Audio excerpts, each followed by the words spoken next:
Hey James, sorry to bother you while you're at work. I was just wondering, were you planning on coming home tonight or will you stay at the office again? I'm pretty close to passing out as things stand, so I was thinking about going to bed soon.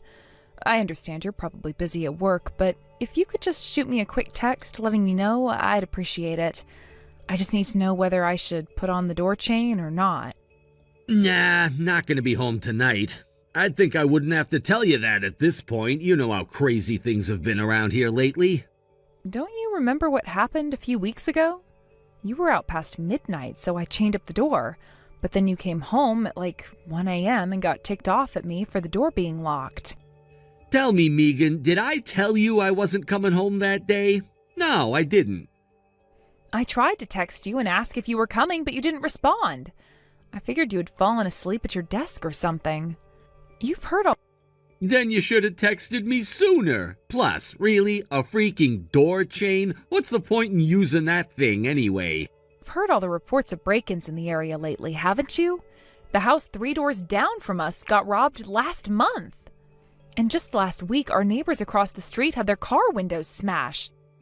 Yeah, and they shouldn't have left such an expensive car in the driveway. Unlike them, we don't have anything worth stealing. You're getting way too worried about this. You should knock off watching all those true crime podcasts. They're infecting your brain. But those are really, really interesting. Is it worth the excitement if it's making you paranoid? Plus, thieves aren't idiots, Megan. They don't try to break into a house when someone's home. That's an easy way to get shot. And in the worst case scenario where someone does break in, just give them whatever they want. Then they'll be on their way and you can go back to sleep. You have got to be kidding me. You honestly think they'll be satisfied with that? What? Do you think they'll want something else from you? Just give that to them too. Don't you dare joke about that. Oh, lighten up. It's not gonna happen. Anyway, if that's what they're after, some lousy door chain isn't gonna stop them. It's pointless. Plus, our house is the oldest one on the block. Why would any thief avoid all the nice houses just to rob ours? Well, I'm glad at least one of us is confident in my safety. Oh, one more thing. I'll be out of town on business next week. I need you to get my suitcase all packed up for me. How long will you be gone? 3 days or so, maybe 4. I'll only need my suit for 1 day, though, so pack 1 suit and 3 days' worth of street clothes. Really? That's odd for a business trip. We're gonna do some sightseeing on Saturday. There's no way I'm gonna wear my suit outside of the office. All right, well, I'll work on getting that all put together over the next few days then. Oh, hey, one more thing. Your mom called today. She wanted to know if you were planning on coming to the family dinner next month. She said she's been trying to get a response from you for a while, but you haven't answered any of her calls or texts. Why do I have to handle every little thing by myself? I'm busy, you're not. Tell her I'm still thinking about it. James, don't you get it? She doesn't want to hear it from me. She wants to talk to you. You're her son, and she misses you. Hey, whatever. I'll send her a text sometime in the next few days. Will that make you happy? It's not about making me happy. And what about that dinner? Are you gonna go? Can't you just go by yourself? What? You want me to go alone? Self. As the man of the house, I hereby designate you as our family's representative. There, it's official. I'm gonna be really busy at work next month. I doubt I'll be able to make it. Come on, James.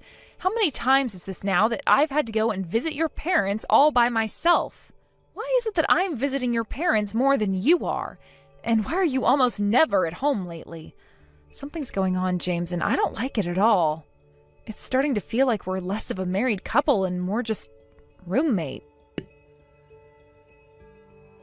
Oh my God, Megan, tell it to your therapist. What do you think this is, the 1960s? This is just how marriages work these days. I don't care how other marriages work, I care about ours. Here's how our marriage works. I make all the money, you work some lousy part-time job, so you have more free time. You can use that free time to take care of stuff around the house and keep my parents off my back. Got it? I'm going back to work now. Don't text me anymore. I won't answer.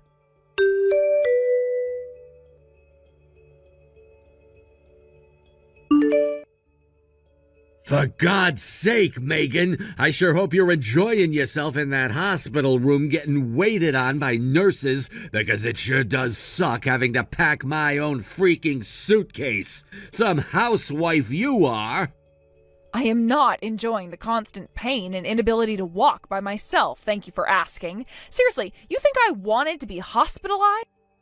If you'd just pack my suitcase right away when I told you to, I wouldn't have to do it myself right now. I think the circumstances call for a teensy bit more understanding on your part. I walked out of the house and an old woman was being robbed right before my eyes. Was I supposed to just abandon her? You have no idea what that thief was prepared to do to her. I watched him punch her once and he was probably prepared to do it again, or worse. Don't make yourself out to be some kind of hero. You were pathetic. You tried to intervene, he pushed you down, and he still got away. Some help you were. Well, excuse me if I didn't want to see an old woman murdered in broad daylight. You shouldn't have gotten involved. I don't care about some old woman getting robbed. Old women get robbed all around the world every day. That's not my problem. What is my problem is you not being able to do the housework. Oh no, I'm so sorry. You have to take care of yourself for a change. Excuse me? What's that supposed to mean? Every single day of the week, I'm either going to my part-time job, doing the housework, or both. Plus, I'm constantly going to your parents' house to visit them because you never do it. And what are you contributing to this relationship, James? In all the time I've been in the hospital, you haven't even come to see me once. I text you plenty. Yeah, only when you feel like complaining about me not being around to work as your maid. Don't complain to me about how little housework I do. I'm too busy with real work. Are you too busy to be a decent husband to your wife who, may I remind you, is in the hospital right now with a broken leg? You.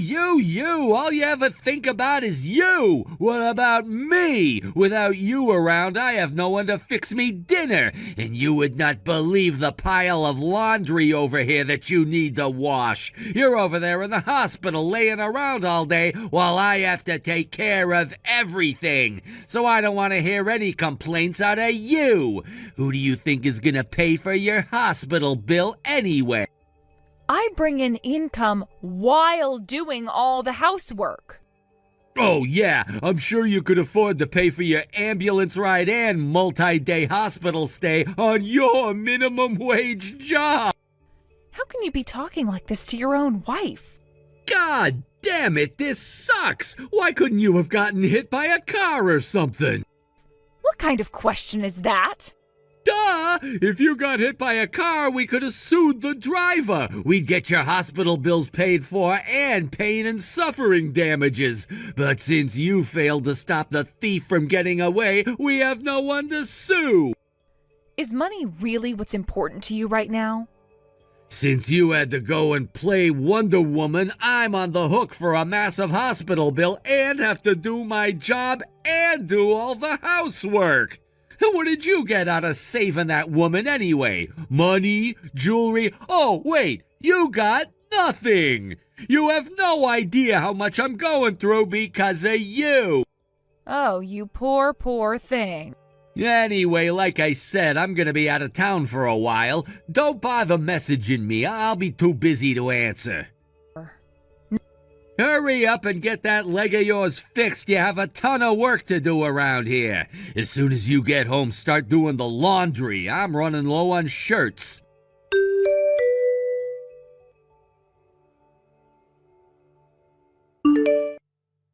Oh, for the love of God, Megan, when are you getting released from the hospital? Next month? You cannot be serious. What on earth is taking so long? They're doctors, James, not miracle workers. It was a really bad fracture. They had to operate and everything. They're not just going to kick me right from the operating table out onto the street. That's it. I have had it. I know this may not be the best timing with you in the hospital and all, but I've made up my mind. I want to get divorced. What? You've become completely useless to me. What good is a housewife who's never in the house? When we got married, I thought I was getting a woman capable of cooking and cleaning. You know, everything I need you to do for me. But now you're just dead weight. I cannot believe what you're saying to me. Believe it or not, this is real, Megan. It's not like you're gonna go back to normal anytime soon either. Even after you get home, you're gonna have to use a wheelchair or crutches or something, right? I mean, for a while, yeah, and I'll need to go to physical therapy too. But it's not like I'm gonna be bedridden or anything. Yeah, so it's exactly what I thought. You're gonna be completely useless to me for the foreseeable future. I'm not waiting around that long. We're through. I'll pack up your stuff for you. Should I send it to your parents' house? This is ridiculous, James. You won't even wait until I'm out of the hospital to divorce me? With you stuck in the hospital, it'll be way easier to avoid dealing with you. I want to get everything taken care of before your release. James, fine, whatever. Go ahead and send my stuff to my parents' house. I'll send it cash on delivery. I'm not paying for shipping. And let me make one thing perfectly clear. I don't want to hear you playing the victim, got it? This divorce is 100% your fault. Who chose to help that old woman? You. Who got hurt? You. Who can't fulfill her marital duties anymore? You. Think about it this way. What would any company do to an employee who stopped doing their job? They'd fire them, right? Well, that's exactly what I'm doing right now. I'm firing you as my wife. You know, that analogy actually makes a lot of sense, James. It explains exactly why you're getting fired, too. Huh? You're right. I can't imagine many companies would keep employees on payroll when they're both incompetent and sleeping with their female subordinate. Wait. What are you talking about?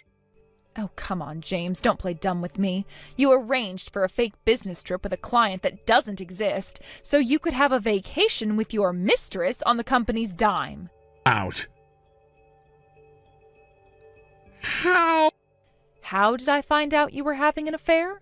Well, this may come as a surprise, but I've been keeping tabs on you for quite some time now. But there's no way you could be watching me. You're in the hospital. Even if you weren't, I think I'd notice someone in a freaking wheelchair following me around. I'm not doing it personally, you moron. I hired a private detective. No way. That's impossible. Private detectives cost a ton of money, and you don't have any. How could someone working for minimum wage afford something like that? You're bluffing, aren't you? Trying to get me to admit to something. Well, it's not gonna work. I admit nothing. You remember the old woman I rescued from the thief? It turns out she was very, very wealthy. And when I saved her that night, she told me she wanted to give me a token of her gratitude. That token was a wad of cash as big around as my arm. I tried to refuse at first, but she insisted that she wanted to do something to repay me. She said that she could tell from the look on my face that I was troubled about something and asked me what was going on. That's when I told her that I suspected that my husband was cheating on me. She paused for a second, then said, "Well, I know just the person to talk to about that." So she hired the single best private detective in the city to check you out for me. Thing. Oh, no. Oh, yes. I have the receipts, James. Oh. I had no idea you were even suspicious of me. How stupid do you think I am? Of course I was suspicious. You all of a sudden started staying at the office overnight and going on business trips, both things you never used to do. But that wasn't even the biggest clue for me. You should clean out your pockets before putting them in the wash. I found receipts for expensive lingerie that's way too small for me. Also, remember that I'm the person who pays your credit card bills for you? You've spent about $500 over the last month at the same pay-by-the-hour motel. After I found that out, I started putting your clothes through the wash twice. I don't want whatever diseases you picked up in that place. Hold on. Why did you say I'm getting fired? Oh no. Don't tell me. You didn't tell my company about this, did you? No, I didn't tell them a thing. I didn't have to. There's something else about the woman I saved that I think you should know. You and her son are acquainted. Wait, we are? How? I'm sure you've run into each other a few times at your office. How? Who is he? He's the company's CEO. What? You thought you had the perfect plan, didn't you? You were going to get rid of me and be free to start a happy new life with your mistress/subordinate. Well, I'm very sorry to say that your plans are going to change a bit. You can still be together, but you're both going to be unemployed very soon. What? No, this can't be happening. Tell me this is just a prank, Megan. Tell me I'm not really getting fired. Unfortunately for you, this is not a prank. You're going down, James. It's your choice to believe it or not, though. You'll find out that I'm telling the truth sooner or later. I imagine your boss will be calling you into his office for a little chat sometime in the near future. Fired? I still think you're bluffing. You were talking a big game about having receipts, but you haven't shown any. I'm still not admitting to anything. As far as I know, you just made all that stuff up.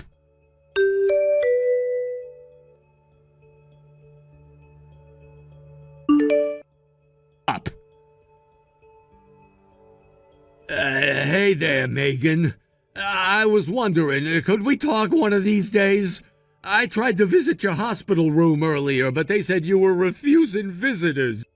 Not visitors, just you specifically. I'm afraid that being in your presence would be bad for my mental health.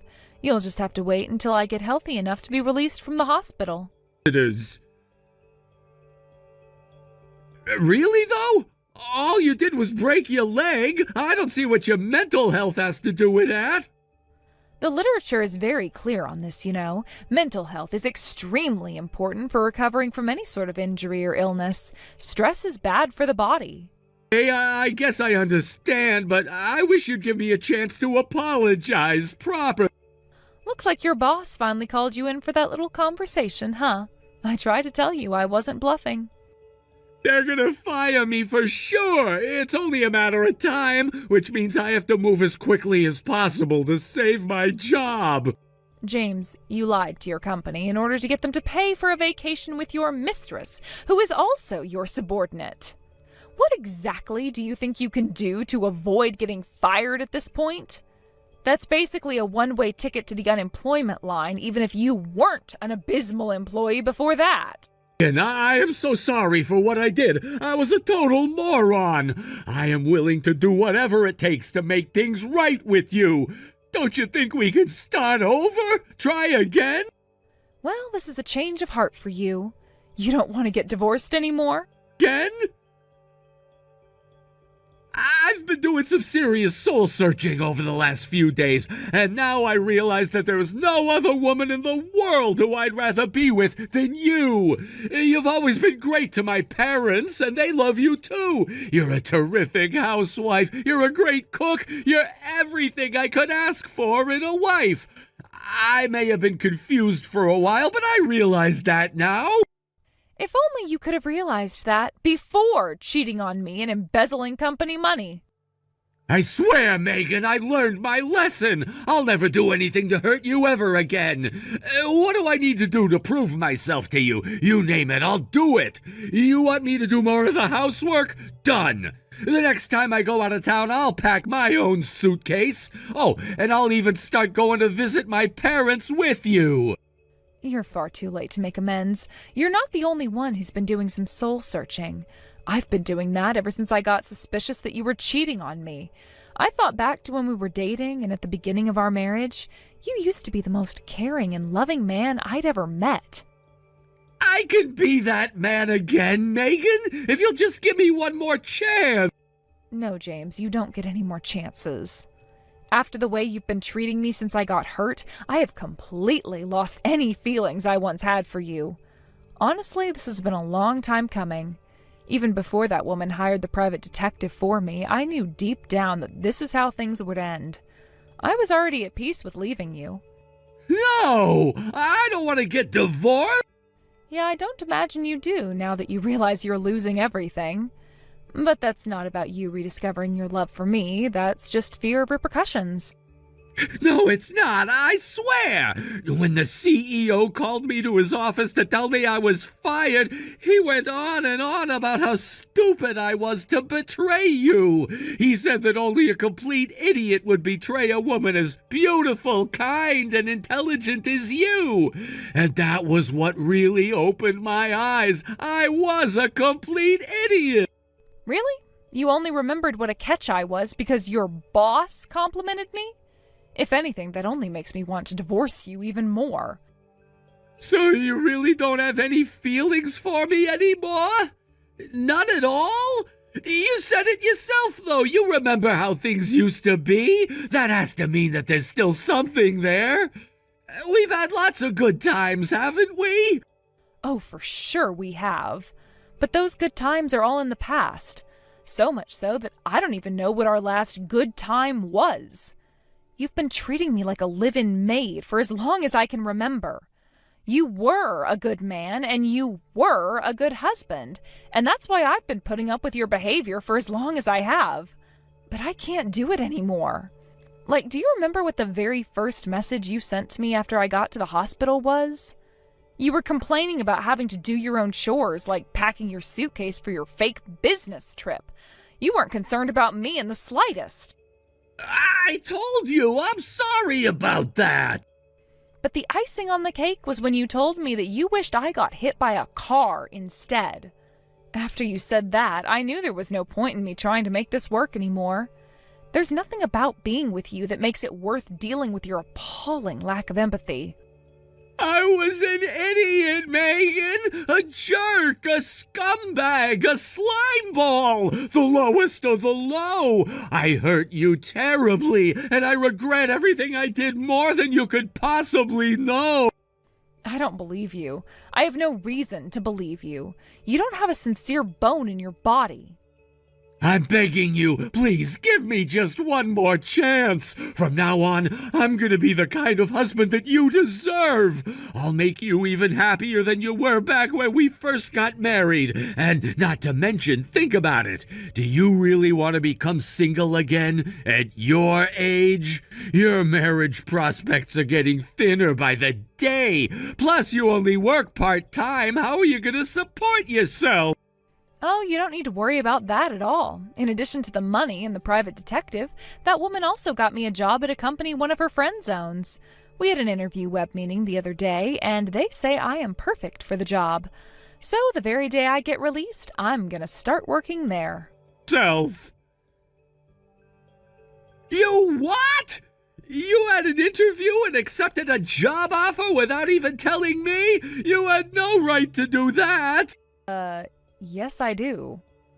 No, you don't! I'm still your husband, Megan, and as your husband, you have a duty to consult with me before making these kinds of decisions. We might be talking about divorce, but we're not divorced yet. Are you kidding me? Who was it who first brought up the divorce? It was you. You called me useless and said you wanted to divorce me before I got released from the hospital so you could avoid dealing with me. You have no right to be a party to any decision I make anymore. Well, sure, I may have said something to that effect, but circumstances have changed. I don't want to get divorced anymore. Oh, for the love of... Grow up, James. Seriously, you're acting like a little kid right now. We're through. I'm not even the slightest bit interested in anything you have to say regarding how I live my life. More? Oh, so you're just gonna abandon me? Don't you care about what happens to me now? No, I don't care what happens to a cheating, lying, uncaring, unfeeling loser like you. You said you were going to fire me as your wife because I couldn't do your chores for you, right? Well, that's what I'm going to do to you now. James, you're fired.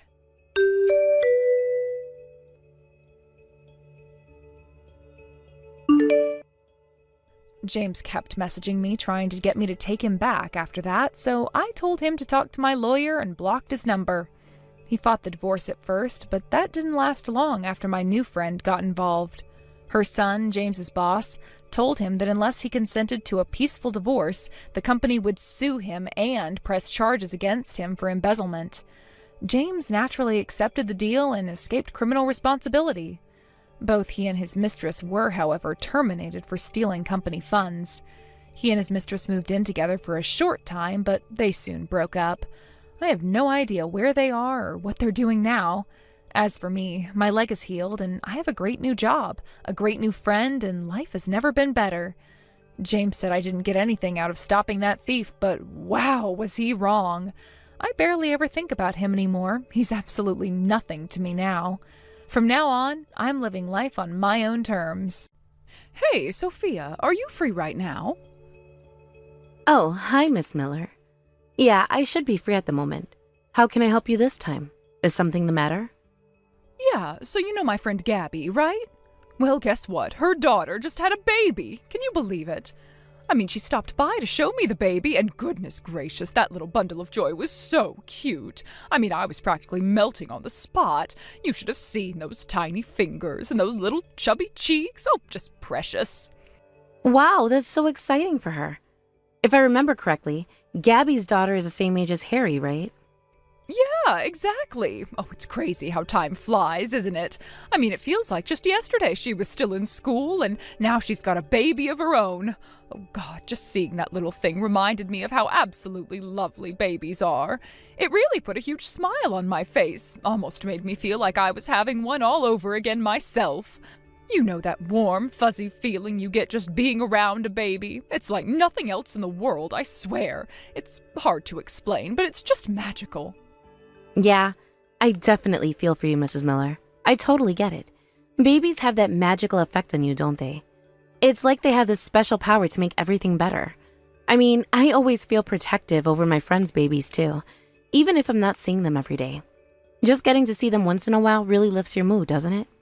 I know, right? It's like they just bring out this softness in you, this instinct to nurture and care. Oh, it just makes me wish we were like them too, you know? I can't help but think about it.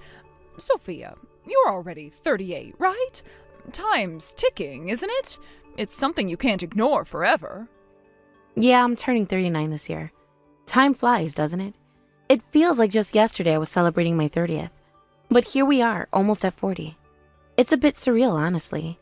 It's kind of hard to wrap my head around sometimes. Then it's just not happening, is it? I mean, I've heard no progress, and it's been a year since you got married to my Harry. Let's be honest here, becoming a mother is pretty much a wife's job, right?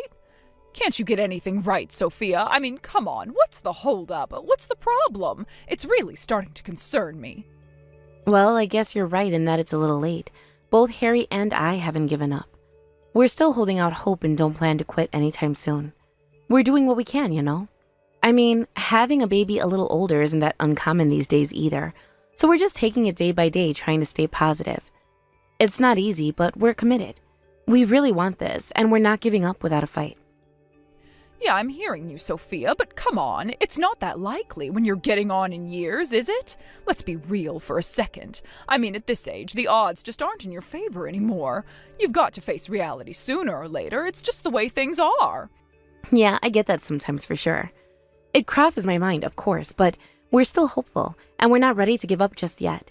There's still a chance, and we're holding on to that. Then what's the point of you, really? I just don't get it. Why would Harry choose an older woman like you? I mean, you can't even have a baby, and you're older than him, right? Why on earth would he marry someone like you? It's just beyond me. He could have had anyone, but he chose this? It's honestly baffling. Well, if you're so curious, why don't you go ahead and ask Harry yourself? But even still, don't you think you're being a little harsh? I mean, can you just lay off on saying stuff like that for a bit? It's not exactly easy to hear, you know. I'm trying to be a good wife, and it's really hurtful when you say things like that. Oh, come on, don't get all riled up. I'm just telling the truth, aren't I? God, you're soft. If only Harry had married someone with a bit more life in them. You know, I'd even take some bimbo straight out of college who can still give birth over you. At least she'd be fertile, and we wouldn't be having this conversation. It's just so frustrating to see him wasting his time with you. Just, please, don't say things like that, Mrs. Miller. I really don't know about our chances of having a baby, but we're both really happy right now as is. You don't have to worry so much over us. We're in a good place emotionally, and that's what matters most, don't you think? Happiness isn't just about having kids, you know? Oh, I don't care anymore. Look, Sophia, I really do hate how you can be so dismissive about what I'm saying, like it doesn't matter to you at all. Don't you care about your reputation? Don't you have any pride at all? It's like you're content to let things slide, and it drives me insane. How can you be so calm when your entire future is on the line? I would like nothing more than to get along with you, Mrs. Miller. I mean that. But it's quite difficult when you're being, well, so difficult. Doesn't it get tiring for you too? Can we please just move beyond all this already? Please. It's exhausting to keep going back and forth like this. We're family after all, and I really want us to be able to get along. How dare you talk back to me when you can't even get pregnant? As if I could get along with someone who can't even fulfill their duties as a housewife.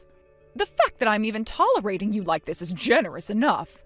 A little thanks would go a long way, Sophia. You should be grateful that I'm even bothering to talk to you. Most mothers-in-law would have washed their hands of you by now.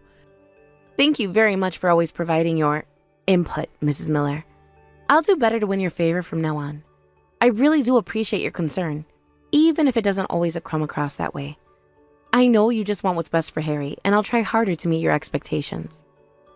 Yes, save all that for once you actually get pregnant. You're not the one stuck with some defective daughter-in-law after all. I've got enough on my plate without adding your failures to the mix. You have no idea how much stress this is causing me. Oh, come on. Don't you remember Harry warming you over stuff like that? If you don't turn it down, he'll give you an earful again, you know that.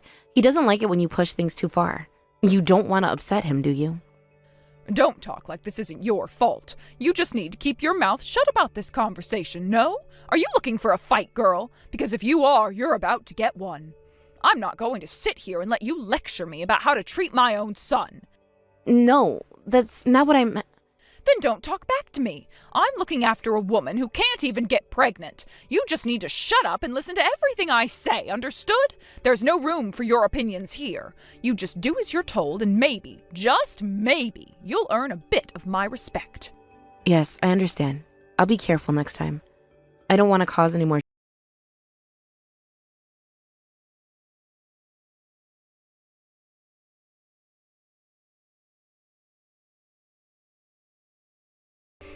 Hey, Sophia, Harry's off work today, right? Yeah, he is. What about it? Well, if he is, then you two need to come over right now. I'm serious. I've got something important to discuss. You hear me? We just went out right now. We can't come over immediately, Mrs. Miller. We had plans today, so I'm sorry, but we really can't. It's not like we're just sitting around doing nothing, you know. We have our own lives, too. Just shut up and come over. Besides, what's the point of spending his few days off with some hag like you? It's far better for him to spend time with his parents instead. I'm sure he'd agree, wouldn't you think?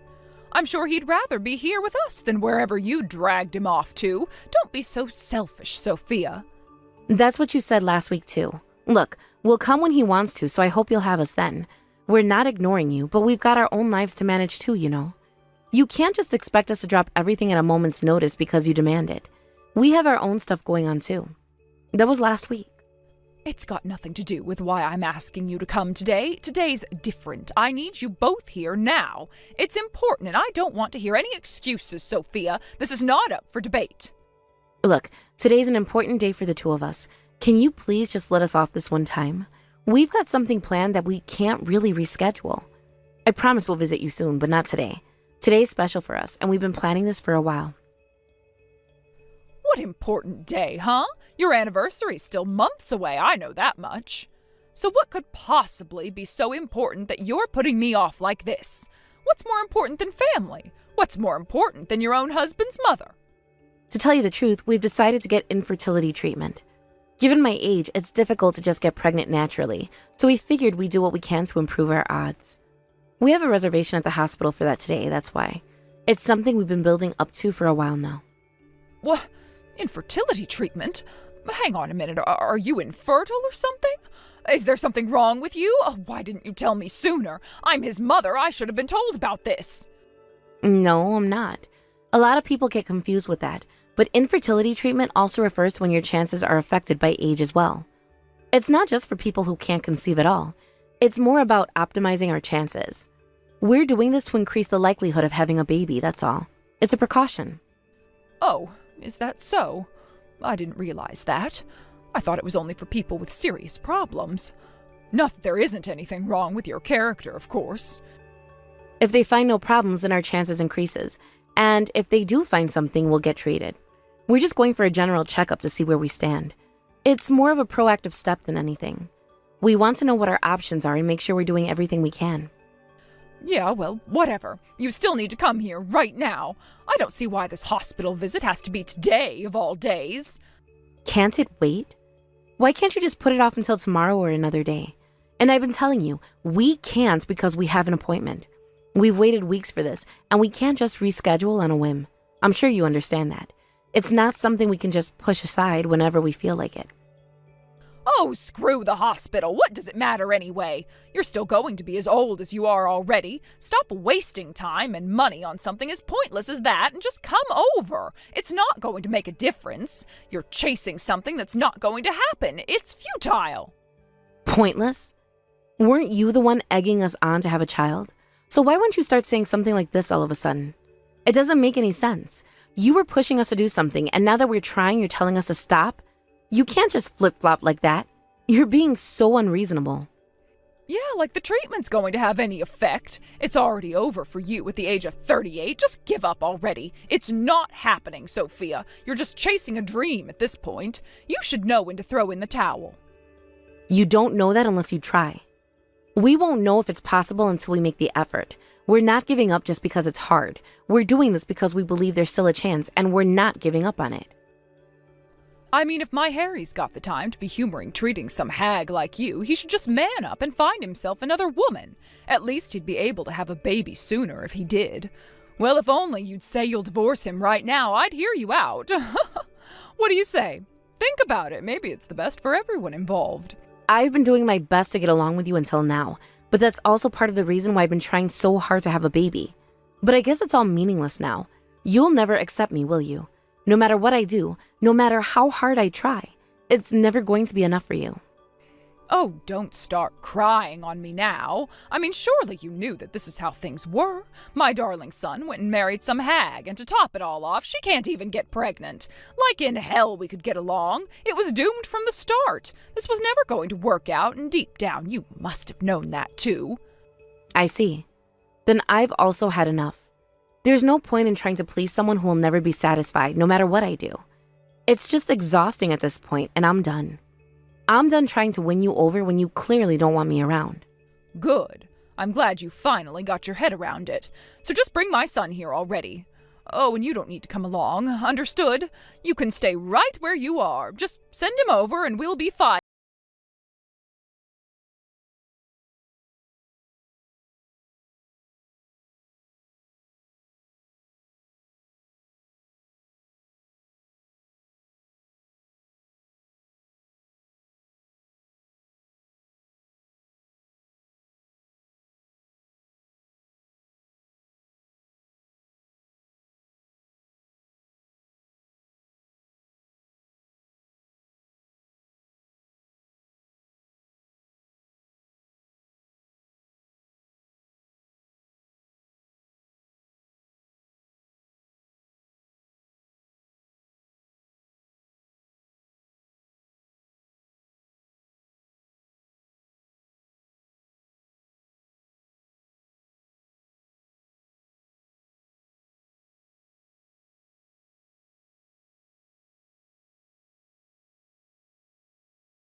After the whole ordeal, Mrs. Miller came home in a panic and was immediately interrogated by her husband and Harry.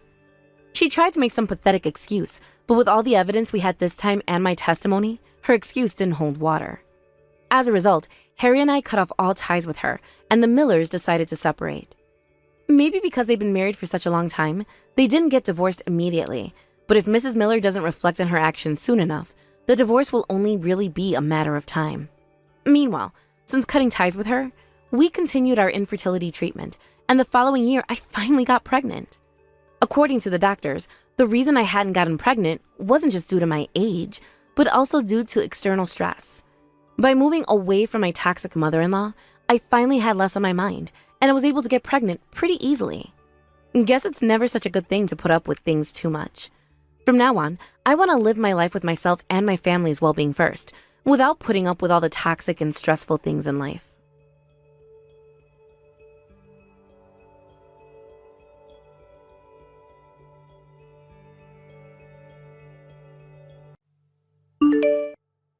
Hey, Susan. So this is it, right? We're getting divorced? Speak now or forever hold your peace. What are you asking for? It's not like my opinion matters to you at all. You're the one who's determined to kick me to the curb.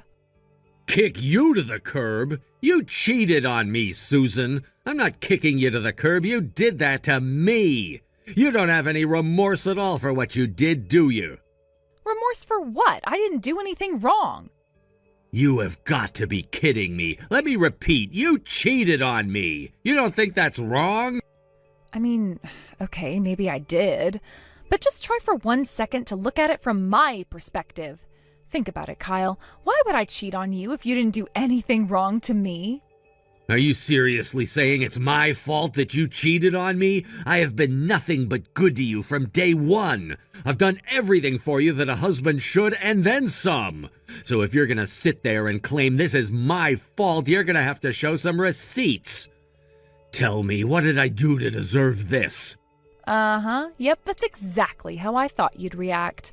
You haven't even done a single ounce of self-reflection on how you could have done better. It's precisely that uncaring attitude of yours that forced me to run into another man's arms. So, once again, me cheating on you was your fault. You are in no position to criticize me for anything. Don't give me attitude. I want specifics. Tell me in precise terms, what did I do wrong? If I really deserve to get cheated on like you're claiming, then there must be one specific incident where I wronged you. I shouldn't have to tell you, but fine. It's because you did nothing but work. Do you have any idea how lonely I was with you gone all the time?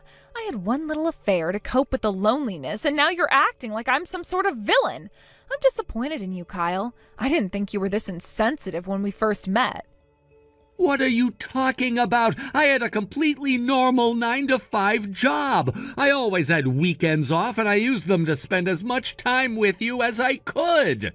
So if you're trying to tell me that I did nothing but work, I don't have the slightest clue where you're coming from. There you go, proving me right yet again. I really didn't realize how lonely you were making me feel. If my own husband neglects me like that, what else am I supposed to do but find a man who will give me the attention I need? I'm speechless, Susan. Completely speechless. I've never in my entire life met an adult who's willing to do this kind of mental gymnastics in order to avoid taking responsibility for their actions. I'm insensitive, huh? Well, you're just a garden variety sociopath. I'm not a sociopath. I was just unfortunate enough to marry an uncaring, heartless, vindictive, spiteful, pathetic excuse for a man. You are scum, Kyle. That's the best thing I can say about you. Are you for real right now? Dear God, you're a piece of work, Susan. Whatever, I'm done with this conversation. There's no point in trying to talk to you about this. Or for that matter, anything else ever again. I guess this makes it official. We're getting divorced. I'll start making the necessary arrangements. Yeah, do whatever you want. I don't care.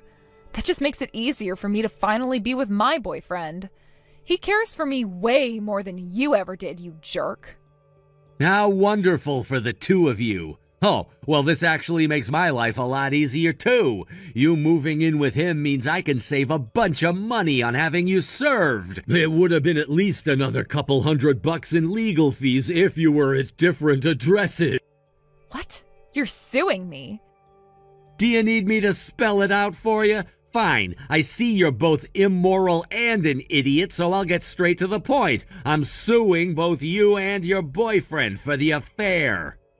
You really are thick, Kyle. Weren't you paying attention just now? I cheated on you because you were neglecting me. It was your fault. And since it was your fault, you're the one who should be paying me damages. You have got to be joking. All right, let's hear your incredible legal theory on how I'm the one who owes you damages. I'm all ears. It's easy enough to understand. I shouldn't have to explain it. We're getting divorced, and it's your fault. So you owe me money. See? Simple. Wow. Have you considered taking up a career in law? Good God, there's not enough ibuprofen in the world to fix the headache you're giving me. I'm sorry. Was that too hard for you to understand? You're such a moron. How can you not get this? Yeah, you got me real good. I'm clearly no match for your superior intellect, Susan. I'm gonna have to get a pretty good lawyer to take you on. That's not actually me being sarcastic, though. I am getting a good lawyer. Anytime you want to talk to me, you can go through him. Lawyer? Are you for real? Yeah, I don't have the time or patience to talk with you about this anymore. I'm getting a lawyer to take care of everything for me. You're just too much to deal with. I'll let you know once I've officially retained one, and after that point, I don't ever want to speak to you again. Take it up with my lawyer. Hold on just 1 second. That's not fair. You can't be the only one of us with a lawyer. What about me? I want a lawyer too.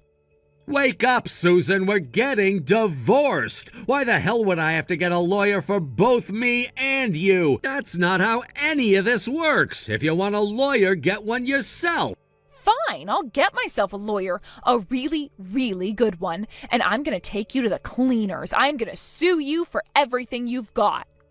I'd like to see you try. Anyway, this conversation is over for now. We'll pick it back up when we both get our lawyer situation settled. I have to go to work early tomorrow anyway. What about you? Are you at your parents' house right now? Don't cause your mom any trouble about this. Got it? This doesn't concern her. I don't need to hear that from you. She's my mom, not yours. I know that. That's not the point. Forget it. I'm done. Goodbye.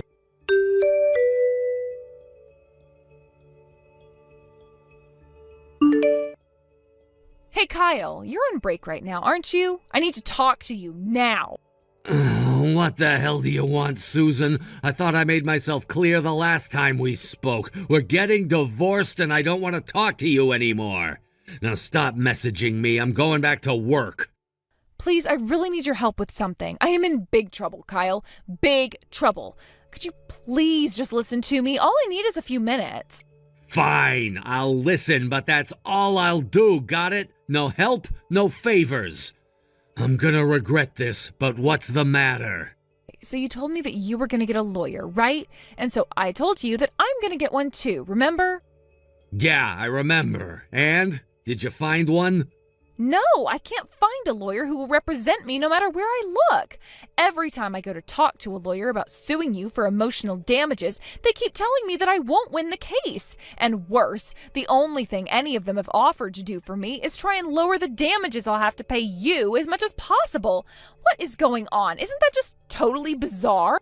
No, that's not bizarre at all. What's your issue? It's obvious to anyone with a brain that you are at fault in our divorce. You don't even have a snowball's chance in hell of getting a single cent out of me.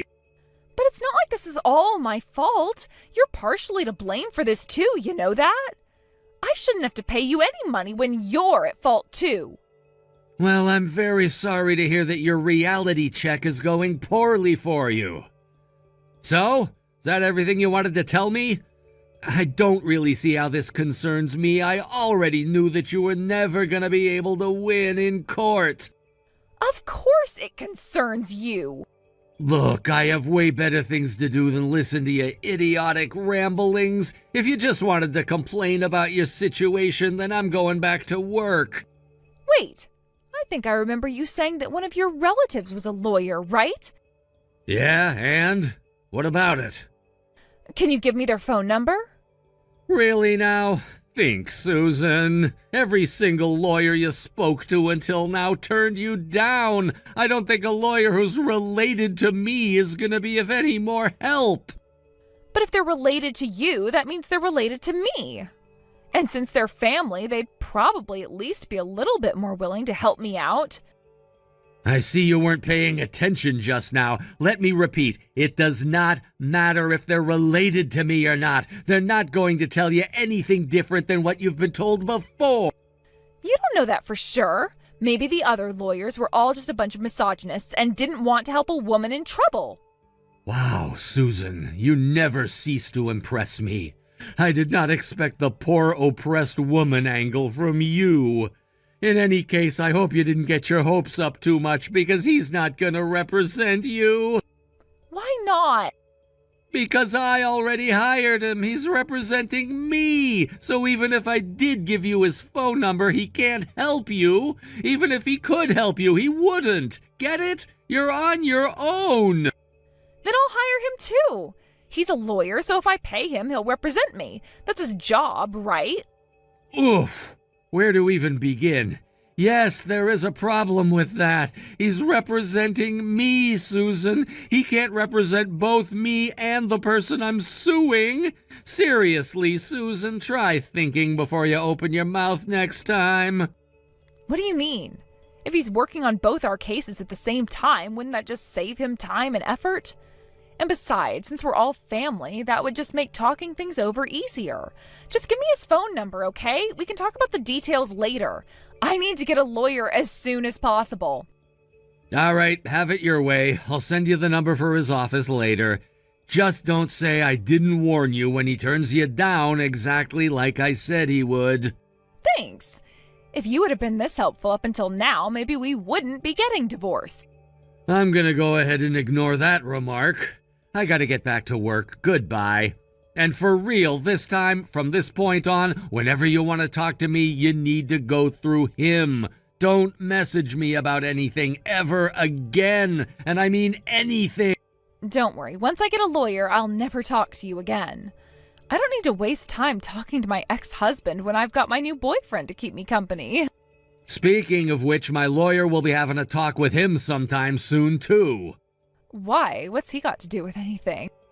Did you forget? I'm suing both of you. I plan to have my lawyer take care of everything as soon as possible, so if you want to get yourself a lawyer, you'd better do it quick.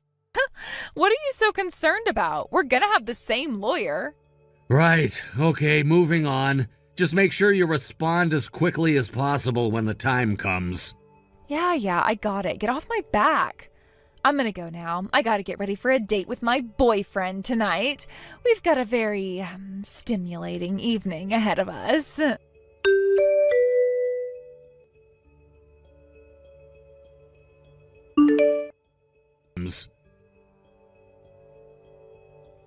What's going on, Susan? Where on earth are you right now? Why aren't you here at the settlement meeting? I know you knew exactly when and where the meeting was gonna happen. Oh, that thing? Yeah, I decided not to go after all. You what? What's the matter with you? My lawyer said you had told him you were going to be here. We have all the documents and everything ready to go. We're just waiting for you. Well, you're gonna be waiting for a while. I kept looking around, but I was never able to find a lawyer who was willing to represent me. So, I don't know, it just doesn't feel right going to some legal meeting without a lawyer. Not having a lawyer is no excuse not to be here. Now hurry up and get over here. We're waiting for you. What's up with that attitude? Yet again, this is all your fault, Kyle. I tried talking to your cousin, and he said that he couldn't represent me because, I don't know, some legal mumbo-jumbo. You should have convinced him to represent me. If you had, then I'd be at the meeting right now. I told you, Susan, he cannot represent you because he is already representing me. Haven't you ever heard of a conflict of interest? It's your own dumb fault for being clueless about how the law works. And you had more than enough time to get yourself a lawyer, so you have no excuse. You're not going to get out of this by being incompetent and lazy. Get over here now.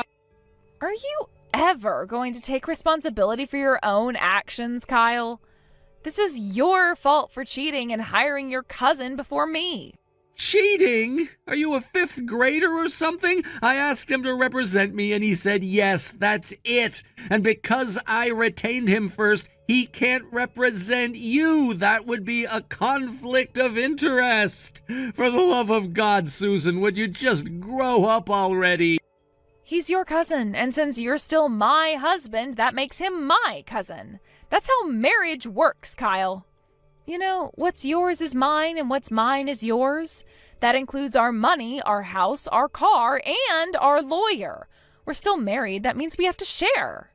Your lawyer is my lawyer, too. I'm gonna start ripping out my hair.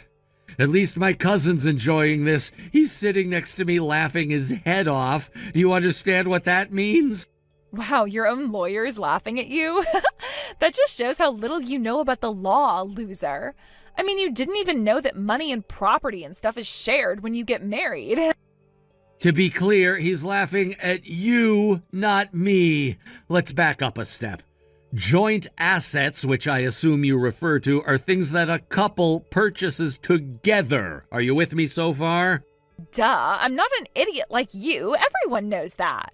Okay, next, what sort of property is considered shared assets? Things like our joint savings account, car, house, that sort of thing. And that's it. The end. No more. It's that simple. You think you have a right to be represented by my lawyer just because we're still married and he's my cousin? You're out of your mind. Don't you get it? You're still my husband. That means your lawyer is my lawyer too. First, once we're divorced, any connection you ever had will vanish. Second, people are not property. A lawyer isn't a joint asset. I mean, they used to be property, but we fixed that with the 13th Amendment. So how am I gonna get a lawyer then? Figure it out yourself. That's what I've been saying. It's not my fault that you're chasing a pipe dream instead of suing me.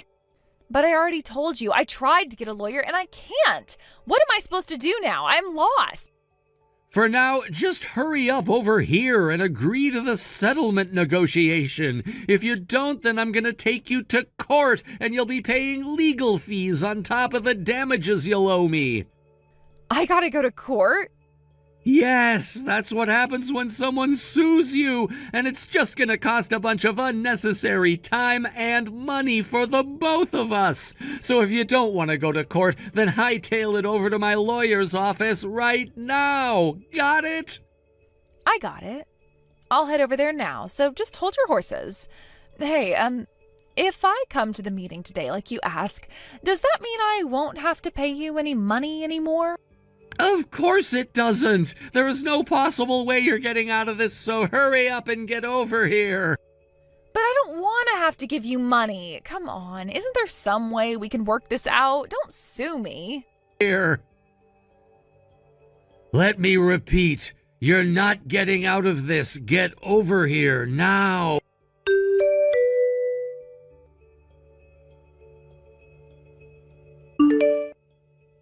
This is all your fault. Everything. I am never gonna forgive you for this. Never, ever. You're the last person I wanted to talk to this early in the morning. And it's my day off, too. Can we do this later or never? Don't give me that. You were there at the meeting yesterday. You saw everything that happened. Because of you, my boyfriend dumped me. Don't you have anything to say for yourself? Oh, you mean how he said that if it meant getting sued, he didn't want to be with you anymore? You really know how to pick 'em, huh, Susan? Next time you have an affair, try and pick a guy who isn't both a complete flake and a moron. Well, it would be better to not have another affair in the first place, but Seeing as how you apparently can't resist, that might be some good advice for you to take.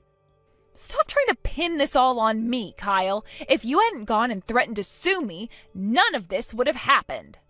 Even after how much I begged you not to sue me, you just kept on moving forward with your plan to destroy me. Why won't you just listen to me for once in your life?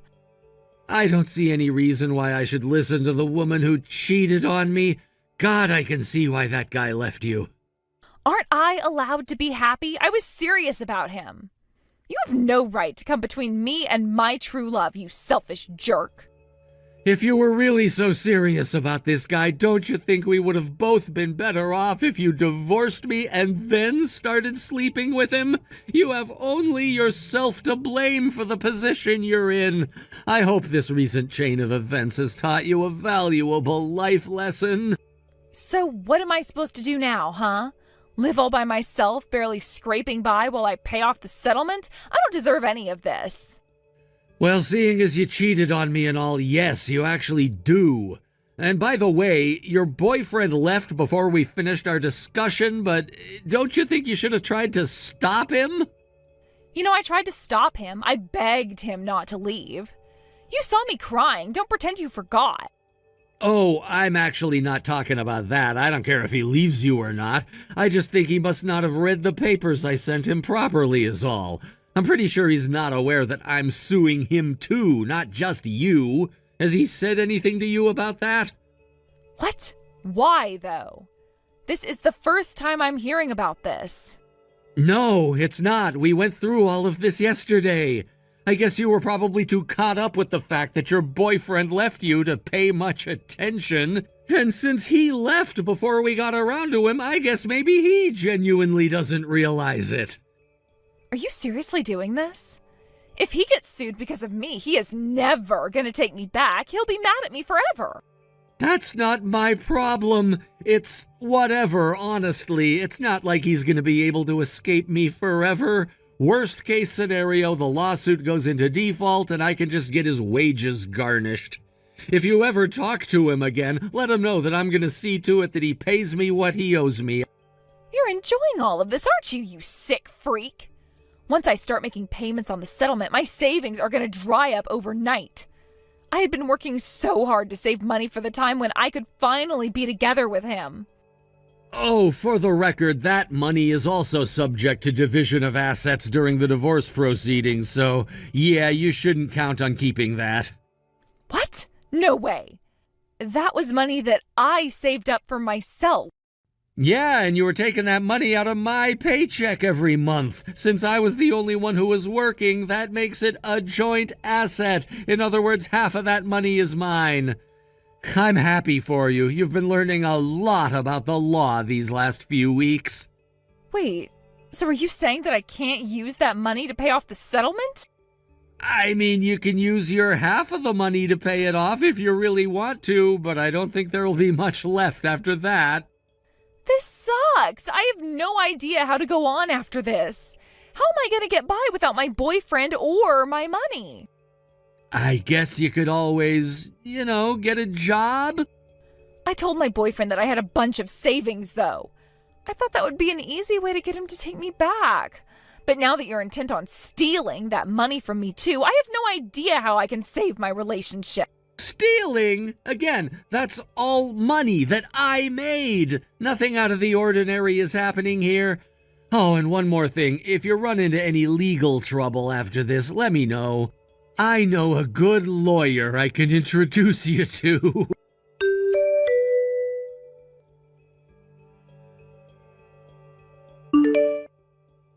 Not long after that, Susan and I were officially divorced. I also made good on my promise to sue her boyfriend, so I'm now getting monthly payments from both him and Susan. To be completely honest, I had always known that Susan was... how can I say this? Well, whatever. I always thought she was kind of stupid. But after everything that's happened during the last few weeks, I have no idea how I never saw what an utter idiot she really was. It's not like I had to lay some clever legal trap for her or anything. She just kept walking into the same metaphorical rake over and over and over again. And don't even get me started on her boyfriend. That guy is a complete flunky.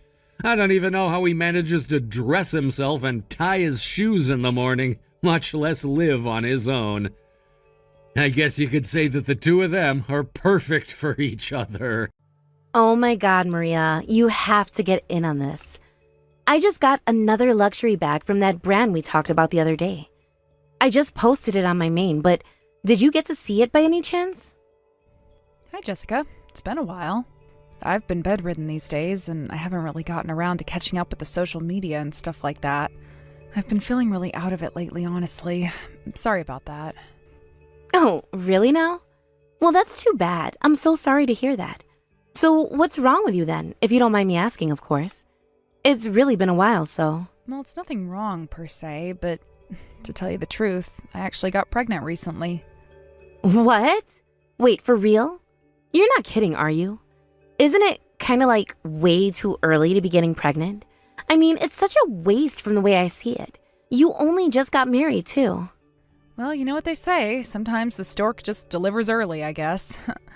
I'm honestly kind of looking forward to being a mom and all. But I mean, if you had gotten pregnant, you could have just told me sooner. I wouldn't have minded at all. Like, my husband's been hanging out at yours often, right? Wasn't that kind of, in the way of things, if you get what I'm saying?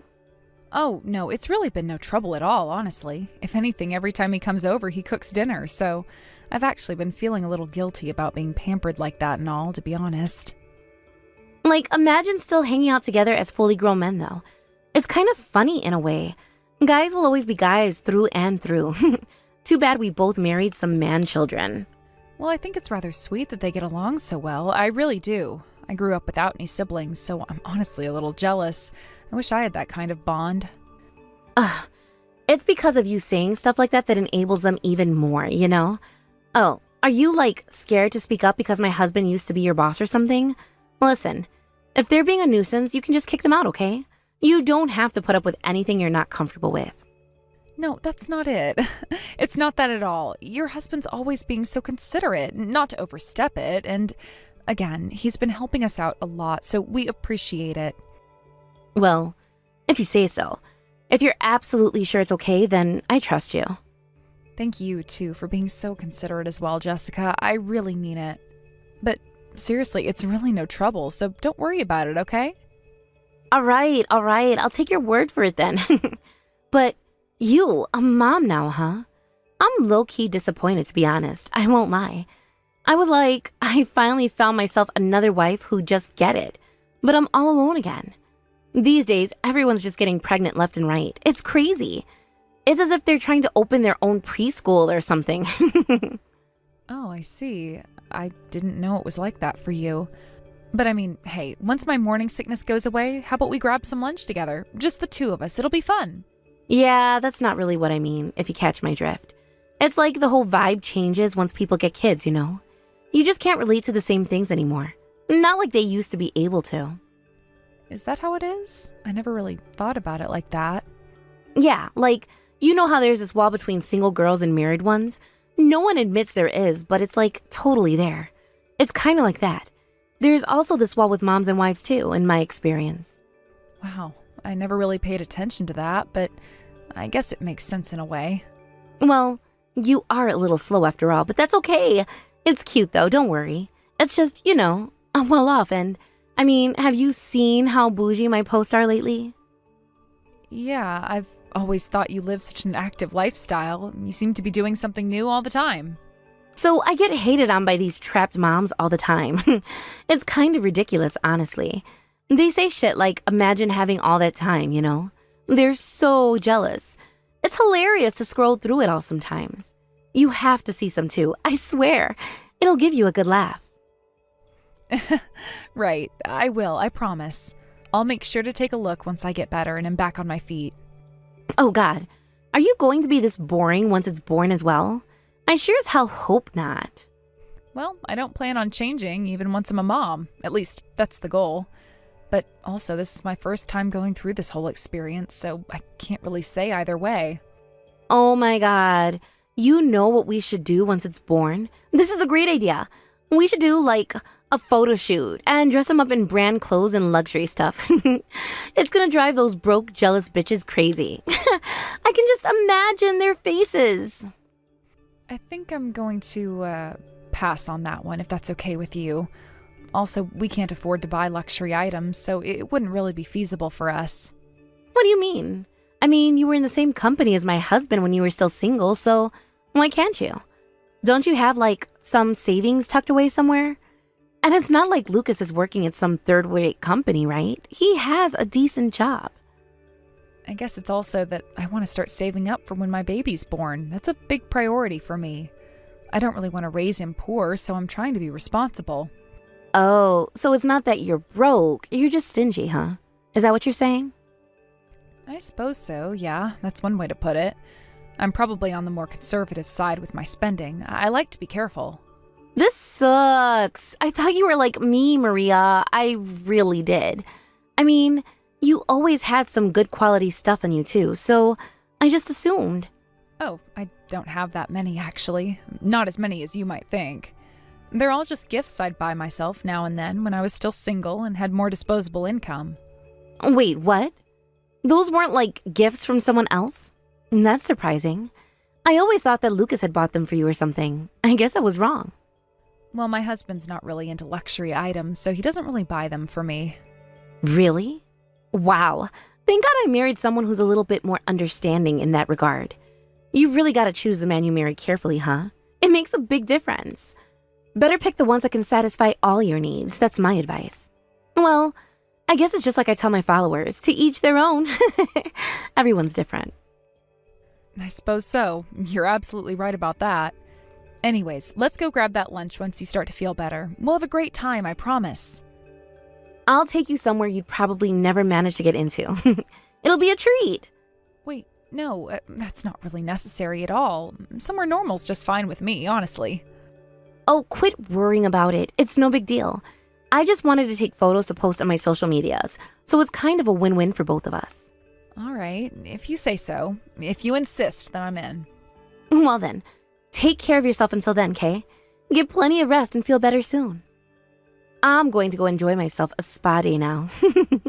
I need some pampering.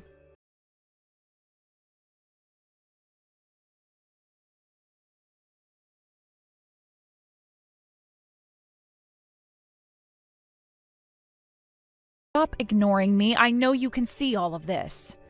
Jessica, what the hell is going on here? Why are you doing this? Oh, so you're still alive? I was wondering about that. I mean, I thought you died or something when I heard that ambulance come for you the other day. How could you say such things? That's beyond insensitive of you after what you did to me. How's the baby doing? Did that thing manage to survive as well? It's fine, thank goodness, but anything more and it could have... So that's still alive too, huh? Good for you, lucky bitch. Listen, I really don't understand. I'm so confused. I really am. Why'd you just beat me like that out of nowhere? It came completely out of the blue. I passed out. I could have even died right there on the spot. You could have killed me, Jessica. I mean, you really brought this on yourself, didn't you? You should have seen this coming, honestly. What the hell did I do that deserved all this? I have absolutely no idea what I did wrong. I know you're cheating with my husband. I have proof, Maria. I mean, I bet the dad of that baby's also my husband too, right? You can't deny it. You bitch. How could you do this to me? What the fuck is wrong with you, grilling me like this after stealing someone else's man? It's unbelievable. I thought you were the one person I could trust. I can't believe I was so wrong about you. I can't believe you do this to me. I feel so betrayed, Maria. What? Cheating? What the hell are you talking about? I would never do that to you. The baby's dad is Lucas, not anyone else. There's no one else involved, I swear. Why on earth would you think your husband's involved? That's completely insane. Don't fucking play dumb with me. I saw my husband taking you to the gynecologist right during work hours in broad daylight. Huh? I mean, who would ever go that far for their young brother's wife? That's just a misunderstanding. There is a perfectly reasonable explanation for all of this, I promise. I was on my way to the gynecologist and I just happened to meet your husband who was coming back from meeting a client. And he just gave me a lift because it wasn't far. That's all there was to it, I swear. Do you really think I'd believe such an obvious lie? You're not fooling me, Maria. I'm telling you, it is pure coincidence. I swear on my life. If anything, that's all you went off on, believing I was with your husband? That's utterly ridiculous. I mean, in that case, there's something clearly wrong with you, Jessica. You're jumping to conclusions. Oh, don't you get me started. There's more to it than that. That's not all the evidence I have. I have more than that to back up my claims. I saw my husband buying a book on baby names with my own 2 eyes. Who the hell thinks to name their sibling's baby? That's not normal at all. You'd only do that if the baby was actually yours. It's the only explanation that makes sense. That's because Lucas and I asked him to be the one to name the baby. We thought it would be special, a nice gesture. Lucas and I wouldn't have met if it weren't for your husband, so we wanted him to do the honors. It's a gesture of appreciation, really. It's thanks to him we even have a baby, so we wanted to include him in this special way. God, this is unbelievable. You're making this up as you go along. You're just full of excuses, aren't you, Maria? You're desperately trying to worm your way out of this. Excuses? I'm just telling you the truth. I'm not making any of this up, Jessica. You're being delusional and paranoid. You're seeing things that aren't there. Stop trying to gaslight me now. I know what's going on between the two of you. My husband started acting differently since you got pregnant. I noticed the change immediately. He got colder ever since then. It was like a switch flipped in his brain. How is that my fault in any way? He started complaining to me more, and I knew that something had to be up. It just wasn't his normal behavior. I mean, seriously, the other day he took away my fucking credit card. Can you believe that? And what part of any of this has to do with me? I'm not involved in your marital problems in the slightest. When I looked into my husband's phone, you were the only other woman he chatted with frequently. I saw it with my own eyes. We were literally just making conversation. There was nothing inappropriate going on at all. Or he'd ask me if we needed anything before coming over to ours. It was just him being neighborly, that's all. Oh, I bet you're just talking in codes or something, aren't you? Trying to hide your affair from me. I know you're seeing each other. Stop trying to get out of this. I'm not stupid, Maria. Listen, Jessica, all of this, it's all in your imagination. It's not real. None of it is. Stop letting your victim mentality run wild. You're creating problems when there are none. Seriously, cut the bullshit. I'm tired of this. Are you telling me that I got beaten up over some silly little misunderstanding? That's not fair at all. I'm telling you that it's not a fucking misunderstanding. It's all true. Every single word. What you've done is a crime, Jessica. You assaulted me. You physically attacked me. You're only getting what you deserve for stealing another man, you bitch. You deserve to be punished. Let me guess. You were just jealous of me, weren't you? That has to be it. That's gotta be it. You wish you could have lived like I live. And you made a move on my husband, didn't you? You're fucking done for, Jessica. This is the end for you. No, you're the one that's done for, Maria. You'll see. I'm telling our parents everything. They need to know the truth about what you've done. God, if only you just stayed dead, that would have solved everything. I'm never going to forgive you for the rest of my life. You ruined my life, Maria. Don't bother, Jessica. Everyone's already right here at the hospital. They've heard it all. What? And everyone's been watching this entire conversation unfold. They know the truth now. Your mom and your husband are lost for words. They can't believe what they've witnessed. They're beyond disappointed in you. You should be ashamed of yourself. What the? Why are they disappointed in me? This is ridiculous when you're the ones who are having an affair. You're the ones in the wrong. Because we weren't. God, we've done absolutely nothing. But hey, looks like you're getting a divorce out of this, that's for sure. What the fuck? What am I getting divorced for? I'm the victim here. Because not only did you send me, a pregnant woman, to the hospital, which is completely unforgivable, but you did it all over some stupid misunderstanding. It's beyond comprehension. All because you were insecure and couldn't control your own jealousy. So naturally, I am going to be pressing charges. You need to be held accountable for your actions. You better be prepared, Jessica. There will be consequences for your actions.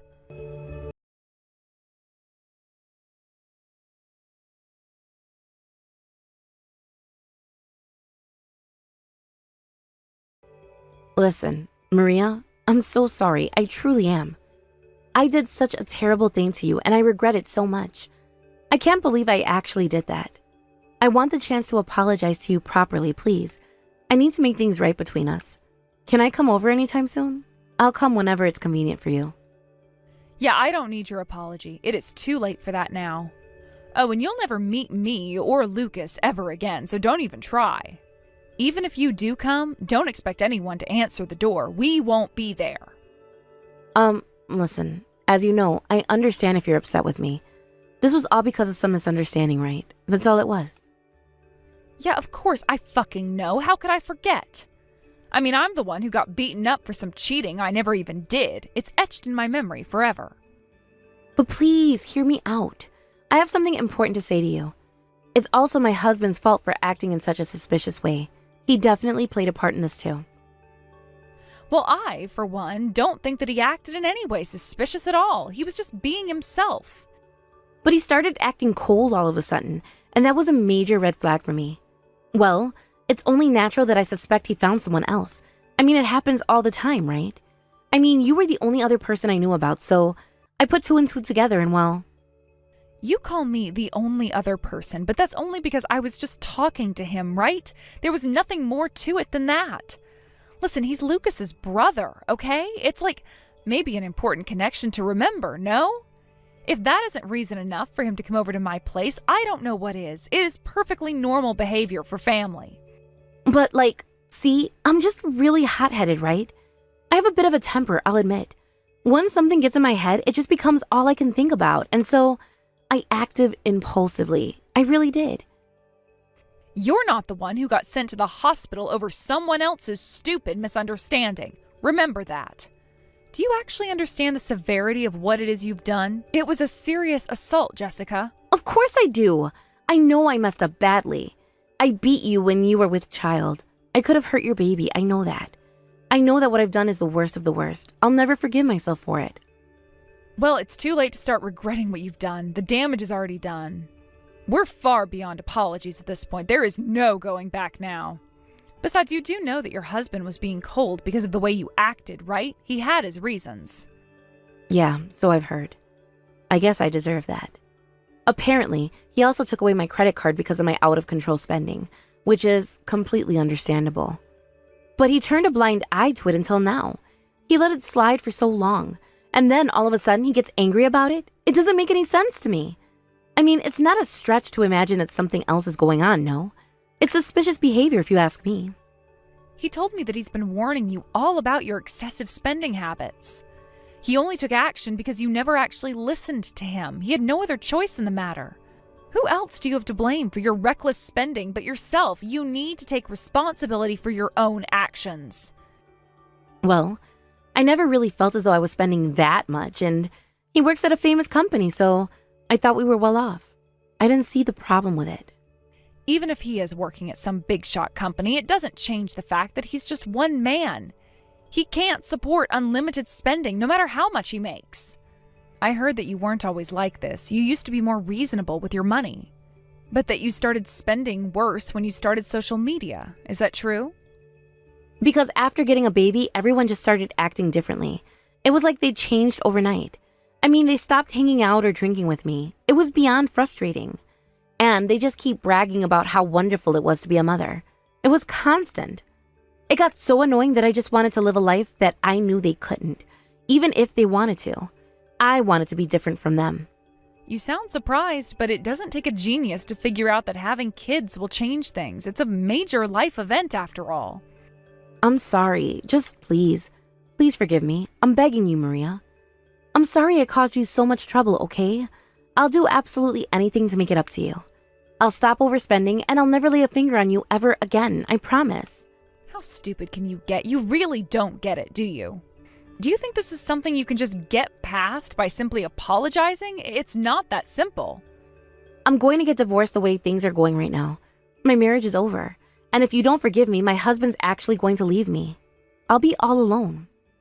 You're getting exactly what you deserve. You brought this on yourself, Jessica. You spent your husband's hard-earned money on absolute trash, and then you have the nerve to accuse him of cheating on you? And as if it couldn't get any worse, you send me, a complete bystander, to the hospital with your violent outburst. Why would he not divorce you? Are you stupid? You need to wake up and see reality. Please, Maria. Please, I'm begging you. Have some compassion for me. I don't care if you're lying. Just please tell him you'll forgive me. I need him back in my life. Did you not hear a single word I've said? I'm not going to lie for you, Jessica. Why the hell do you think you have any right to demand anything at all? You've lost that right a long time ago. I won't ever forgive you, period. You crossed a line that you can't come back from. Oh, come on. This was all because of a misunderstanding, right? It wasn't intentional at all. To be divorced over something like that, it's just not right. That's just not fair. It's too harsh a punishment for what happened. And you're still going to be pressing charges too? You're really going to do that to me? You're damn right I'm going to be pressing charges. You assaulted me, Jessica. There are consequences for that kind of behavior. I'm really sorry. I truly apologize from the bottom of my heart. I'll do anything at all, so please forgive me. I'm desperate, Maria. I swear, I'll never do anything like this ever again. I've learned my lesson. There won't be an again. We're done, Jessica. We'll never see each other for the rest of our lives. It's over. I really do regret everything I've done. I wish I could take it all back. I really do. I just thought that you, alone, would keep treating me like you always have. I took you for granted, and I'm so sorry for that. So when I assumed you were cheating, I just lost it. I couldn't control myself. There's nothing I can nor want to do to help you, Jessica. You're on your own now. I'm blocking you on everything, too, so just give it up. It's over between us. Maria, I'm telling you that I'm sorry. I really am. Please believe me. Please, just don't leave me. I need you in my life. I always appreciated you for sticking around with me, even when all I did was boast about my life. I was really happy thinking I got a new sister. I truly cherished our friendship. You know, Jessica, you say that you thought everyone else was changing after having kids, but I actually don't think that's it at all. I see it differently. It was you who changed, not them. You let your jealousy and insecurity get the best.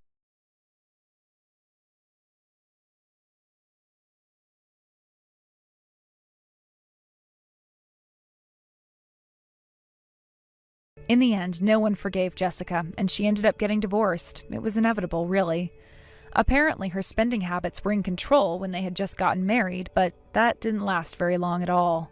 She soon began bragging about her luxurious life, and sooner or later, she couldn't stop spending. It became an addiction for her. Sure, people change when they have kids. That's just a natural part of life. But bragging just so she could look down on others and insult their new lifestyle, that was completely unacceptable. That was all on her. She made those choices herself. As for pressing charges, we reached a settlement. It was the best option for everyone involved in the end. Firstly, so I can get a hefty settlement fee to help with the medical bills and the emotional distress I suffered. And secondly, so I can get a restraining order so that she can never come near me and my child. I need to protect my family from her. Jessica went back to her parents' place and is living the life of a shut-in now. She's isolated herself from the world. All her social media accounts were deleted, and there wasn't a trace of her former lifestyle to be found anywhere online. Apparently, she had to go into debt to pay the settlement fee, so she won't be bragging about her life anytime soon, that's for sure. As for my injuries, I had hit my head pretty hard, but now I've recovered fully, and I'm living happily with my baby. We're doing well. I think your relationships with your friends do change with your environment and age. That's just a natural part of life, I believe. But Jessica couldn't cope with the change, and people began to leave her first for it. She pushed them away, really. And besides, true friends are those who stick with you no matter how the environment changes. They're there through thick and thin, through all the ups and downs. Not to romanticize any of what happened, but I think I learned from this to be more attentive to the people around me, especially during challenging times. It's important to be understanding and supportive. It's about being present and recognizing that everyone goes through their own journeys, and we need to be there for each other, no matter what happens. My, Naomi. Are you really feeling okay today? I mean, you were so clumsy today at dinner. Honestly, you were practically tripping over your own 2 feet the whole time. To top it all off, you spilled your dinner everywhere. It's really not something you see a well-grown adult do every day. It's honestly quite embarrassing for me to even watch you, you know? I'm so sorry about all that, Miss Moore. I really don't know what came over me. Did the others seem upset about it all afterwards? I hope I didn't ruin their evenings. No, they weren't really angry or anything like that. Just utterly mortified is all. Hard not to be after seeing something like that, really. Right, makes sense. I can't believe I made such a fool of myself. I just didn't expect there to be a bag there, and I could have sworn it wasn't there before. It was almost as if it just materialized out of thin air. That was your bag, right? The one that I tripped over? And what if it was? Are you implying something here, Naomi? What? You're really trying to pin the blame on me? Are you really that desperate to save face? That's quite a bold accusation, don't you think? No, of course not. That's not what I meant at all. I'm just trying to understand what happened. It's just that I clearly remember it being next to you at first, so I was really confused when it just magically appeared there in my path. Just exactly where it needed to be in that moment caused the most chaos, you know? Well, it's my bag, and I've got every right to put it wherever I like, whenever I like, don't I? It's my personal property after all. Besides, it's your fault for being such a klutz to begin with. Who trips over a bag anyways? Honestly, it's not like it was some sort of obstacle course. And you know what? I've always meant to say this, but you've got no manners, Naomi. Absolutely none. Goodness, did your parents teach you nothing about how to behave in front of others? It's simply appalling. Manners, you say? Well, that's quite rich coming from you, Mrs. Moore. Funny you should mention that too, because my real parents actually beat it over my head growing up. Can you believe that? They were relentless. Was there anything wrong with my conduct tonight? I'm genuinely curious to hear your feedback. Surely someone as well-mannered as you can enlighten me on the finer points of etiquette. Don't you dare patronize me, girl. You've got some nerve. To think that you're not even aware of how uncivilized you act, it's truly astounding. You didn't even bother to eat all the plates clean. That's just basic table manners, Naomi. Mrs. Moore, we were at a traditional Chinese restaurant. If anything, isn't it considered rude to the owners if we were to not leave a bit? It's a sign of respect, you know. Are you telling me that I'm wrong? How dare you question my knowledge? Who the hell do you think you are talking back to your mother-in-law like that? You've got a lot to learn about respect, young lady. No, that really wasn't my intention at all. I would never intentionally disrespect you. I'm sorry if I offended you, but I was just trying to clarify something I thought I knew. I've been alive for about twice as long as you have, Naomi, so I've got a bit more life experience under my belt. Do you really think I do anything that isn't the least bit civilized? I've always prided myself on my impeccable manners. You're one twisted bitch if you think you can just blame other people for your own lack of etiquette. If you're really going to be Leo's wife, I'd sure hope you never even dream of taking that sort of attitude with me, girl, or there will be consequences. I sincerely apologize, Mrs. Moore. I truly do. I guess I was just remembering things wrong.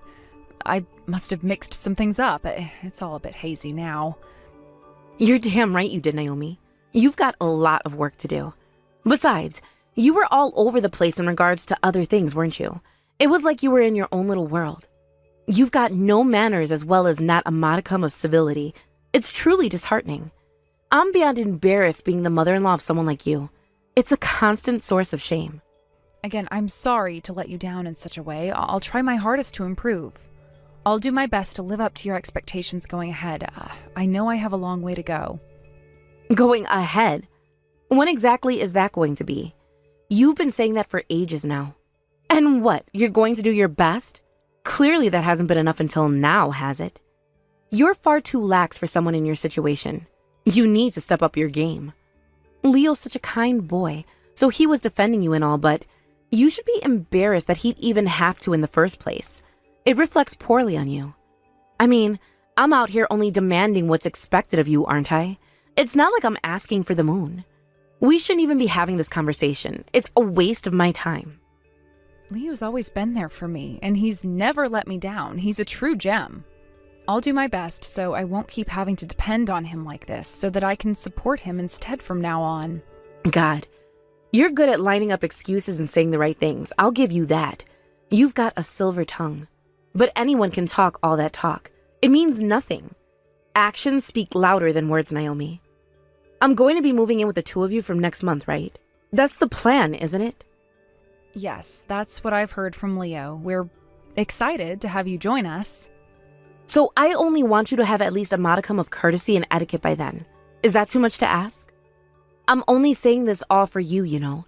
I want what's best for you, even if you don't see it that way. I mean, I guess if you're so uncivilized, I'd have a hard time inviting my friends over as well. It would be quite awkward. You're a sheer embarrassment the way you are now. It'd look bad on me. I can't have that. I'm terribly sorry, Mrs. Moore. I understand your concerns. I'll figure it out by then, so please give me a chance to prove myself. And what the hell are you going to do if you fail to do so by then, huh? I need a guarantee. I'm going to be moving in the next month. There's no turning back now. Oh, wait a minute. That's it. I have an idea. Naomi, are you free tomorrow? I have something in mind. Yes, I think I should be free tomorrow. Why do you ask? Then that's just perfect. It's all falling into place. You should come over tomorrow. We'll have a little one-on-one session. I'll slap some of that etiquette you so very lack into you. It'll be a real eye-opener. All right, I understand. I'll be there. I'll see you tomorrow then. Don't be late. My, it's so reassuring to see that you're so obedient. I'm really looking forward to tomorrow. It's going to be quite the experience. I'll whip you right into shape, so you better come prepared. Don't say I didn't warn you.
for making some time for me today, Miss Moore. I appreciate it. It's been a while since I did yoga, so it was really fun. I enjoyed it thoroughly. You weren't a beginner, Naomi? You tricked me. Well, I tried it out a few times in the past, so I had some basic knowledge. Is something the matter? You seem a bit flustered. Of course something's the matter. What is wrong with you? You've made a fool of me. Thanks to you, you made me lose face. I was humiliated in front of my friend. Is this your way of getting back at me for everything? Are you seeking revenge? Is that it? Well, that wasn't my intention at all, but you clearly, needed some directions, so I did the least I could do as your daughter-in-law to instruct you. I was just trying to help. You instruct me? You've got a lot of nerve. Don't get cocky, you stupid bitch. You're getting way ahead of yourself. Know your place. Just because you've done it a bit before, you think you have the right to instruct me? I've been doing yoga for years. I mean, I've got an instructor's certificate, so technically I've got every right to offer guidance. So there's nothing wrong with being instructed by me. It's perfectly acceptable. An instructor? You? Are you being serious right now? Don't make me laugh. But of course, my mom used to be a fitness instructor, and she's always been very strict about health and staying fit. It was a way of life for us. So I figured yoga was a great way to stay fit and be less toxic. It's a mind-body connection. Helps me stay centered and well-mannered and everything. It's a wonderful practice. Getting my license to teach them both actually led to me teaching manners and etiquette of other cultures as well. It's all interconnected. Now hold on a minute. You literally teach manners as well? That's news to me. So what about everything until now? All the criticism and lectures? By everything until now, are you possibly referring to all the things you've been criticizing me about? The constant nitpicking? Well, as I've told you before, you've actually learned all those things incorrectly. You've got it all wrong. I mean, I told you so in regards to the whole eating everything on the plates thing, right? That was a major faux pas. But you said that was all you remembering things wrong. You backpedaled. You said so. Why on earth would you keep your mouth shut about it? You let me continue making a fool of myself. Well, you seemed so confident about what you knew, so I figured it'd be rude if I just denied what you were saying flat out. I didn't want to cause a scene. I mean, you also said it yourself. You're twice my age. You must know what you're talking about. Surely no one who's so old would be spreading misinformation like that, right? Don't fucking play dumb with me. You know exactly what you were doing. In that case, you should have told me so until you had me convinced. You should have been more persistent. Even today, my friend made fun of me for getting things wrong. It was so embarrassing. Why the hell do I have to be the one getting laughed at? It's not fair. I mean, it's not like you listened to me when I told you. You were too busy being defiant. Besides, you're the one who was trying to get me to be the laughingstock in the first place, right? You set me up to fail. What are you talking about now? That's preposterous. You were trying to embarrass me, thinking I was some novice, weren't you, Miss Moore? You barely kept it together the entire time. Despite that, your friend left me alone today. She didn't say a word to me. She didn't even bother needing to instruct me. Not that she could have anyways. What I was doing was far beyond her. Think some novice could have pulled off what I did? I don't think so. Well, I get it. You're a quick learner. I'll give you that. I mean, there's no point in teaching anything advanced to a total novice, right? It would go right over their head. So at first, I was just messing around with you a little bit, testing the waters. I didn't have any other ulterior motives or anything. Embarrassing you, that's some nonsense. I would never intentionally do that. Well, if that's really true, you wouldn't have acted the way you did. Your actions spoke volumes. Anyone in their right mind would have explained their intentions first, especially to someone they think is a novice. It's just common courtesy. And don't think I forgot about how everyone else was acting as well. They were in on it too. All of them just holding back their laughter and waiting for me to mess up. It was like a cruel game. They all came just to make fun of me, didn't they? It was a setup. You were just imagining things, that's what it is. You're being paranoid. That's got nothing to do with all this. It's a completely separate issue. Yeah, I suppose it's irrelevant. For now. We can revisit that later. Besides, I doubt things like this would ever happen again anyways. I learned my lesson. What do you mean by that? What are you going to do, Naomi? As it turns out, apparently some of your friends know my mom. It's a fairly small world after all. From now on, I'm actually going to be the one teaching that yoga class. Isn't that ironic? Funny how things turn out, huh? How the tables turn. Heard that there's some student who's got no manners and they'd appreciate my help dealing with her. Can you believe that? No way. Did my friend really say that? That's outrageous. Not only did she say that, but apparently she never really liked what you were doing. She thought it was unprofessional. Bringing newcomers to the class and hanging them out to dry. What kind of instructor appreciates that sort of culture in their class? It's toxic. I mean, you've been given warnings before, right? People have complained. But that's just, well, unfair is what it is. I considered her a close friend to me all this time. I can't believe she betrayed me like this. Well, those are two completely separate matters that have nothing to do with me. I'm just an innocent bystander in all of this. Anyways, that's how things are now, so I'm in charge now. From now on, I'm going to be the one re-educating you. You're in my hands now. Oh, and don't think I'll go easy on you. I'm going to be whipping you into shape, so you best be prepared. I see. I understand. I'm at your mercy.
Congratulations, Miss Williams.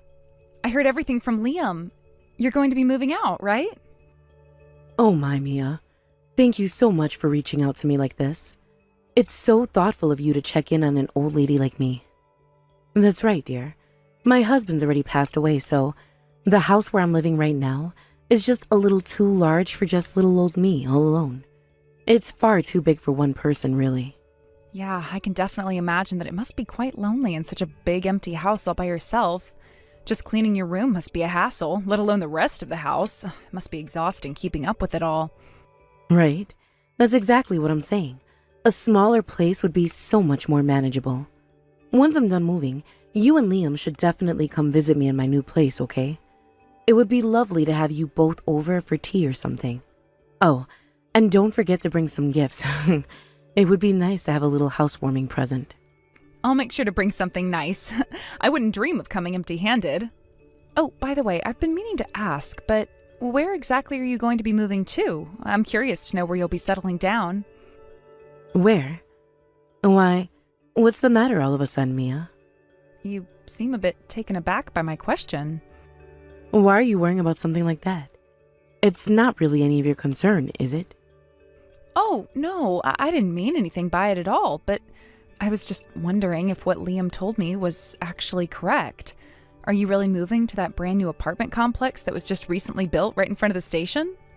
Oh yes, that's the one. The very same one you're thinking of. That very beautiful one, yes indeed. It's quite a sight to behold, isn't it?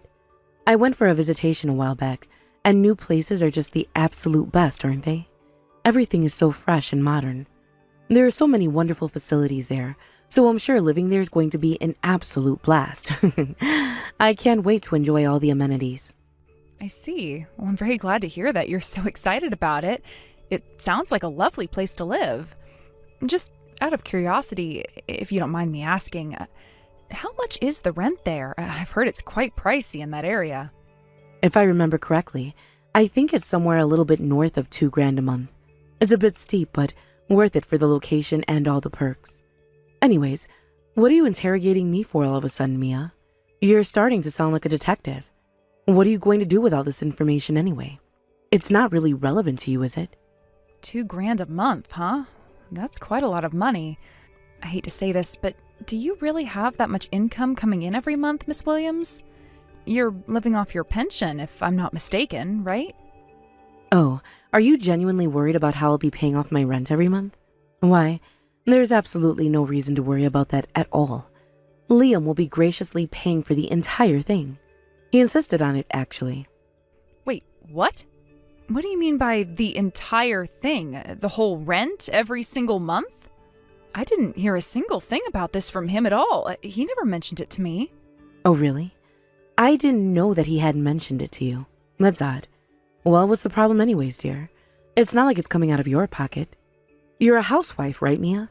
This really shouldn't concern you in the slightest, right? It's between Liam and me. I'm not quite sure I follow what you mean, Miss Williams. I'm a bit confused by your line of questioning. Which part of this exactly doesn't concern me? I'm just trying to understand the situation. You don't make any income of your own, so you have no right to complain or even inquire about this, right? You're only able to live the comfortable life you do thanks to Liam and his hard work, you know. It's his right to spend his hard-earned money on whatever he wants, including helping out his mother. Is there any problem with that, huh? Do you have any objections? No, that's quite all right. I suppose you're right. I'm sorry for asking all that. I didn't mean to overstep any boundaries. Oh, it's perfectly fine, so as long as you understand, honey. I'm sure Liam's just as happy as I am that you're such an obedient and understanding wife. It makes things so much easier. Well, there's not really much we can do anyway, even if you did disagree with the arrangement. After all, most of the procedure for the move is already done and dusted. It's all set in motion. I see. I didn't know you two had decided that much already. It sounds like it's all coming together quickly. Do you guys have a specific date set for when you'll be moving? I'm just curious about the timeline. Oh, I'm thinking of moving within the next week or so. I'm eager to get settled into my new place. I'm already preparing for the move, packing my belongings and everything. It's quite a lot of work, but I'm making good progress. Actually, I've already paid for everything up front, so I can technically move in right now if I wanted to. I'm all set to go. I mean, you can help me move too if you'd like. It would be lovely to have some assistance. Oh, but of course, Miss Williams, I'll help in any way I can. Just let me know what you need and I'll be there. I hope you can move in soon and enjoy your new home. It sounds wonderful. Why, thank you, dear. That's very kind of you to say.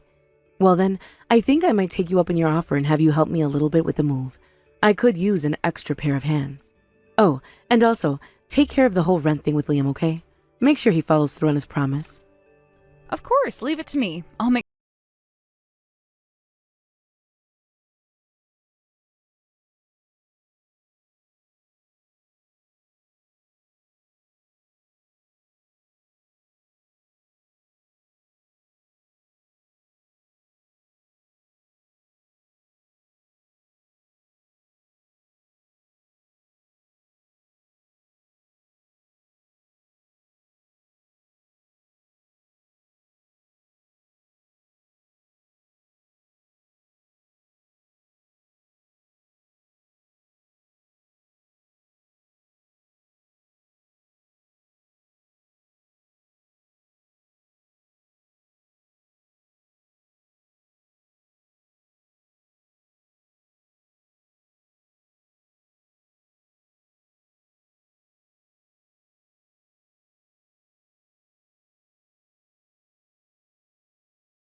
it's coming out of your pocket.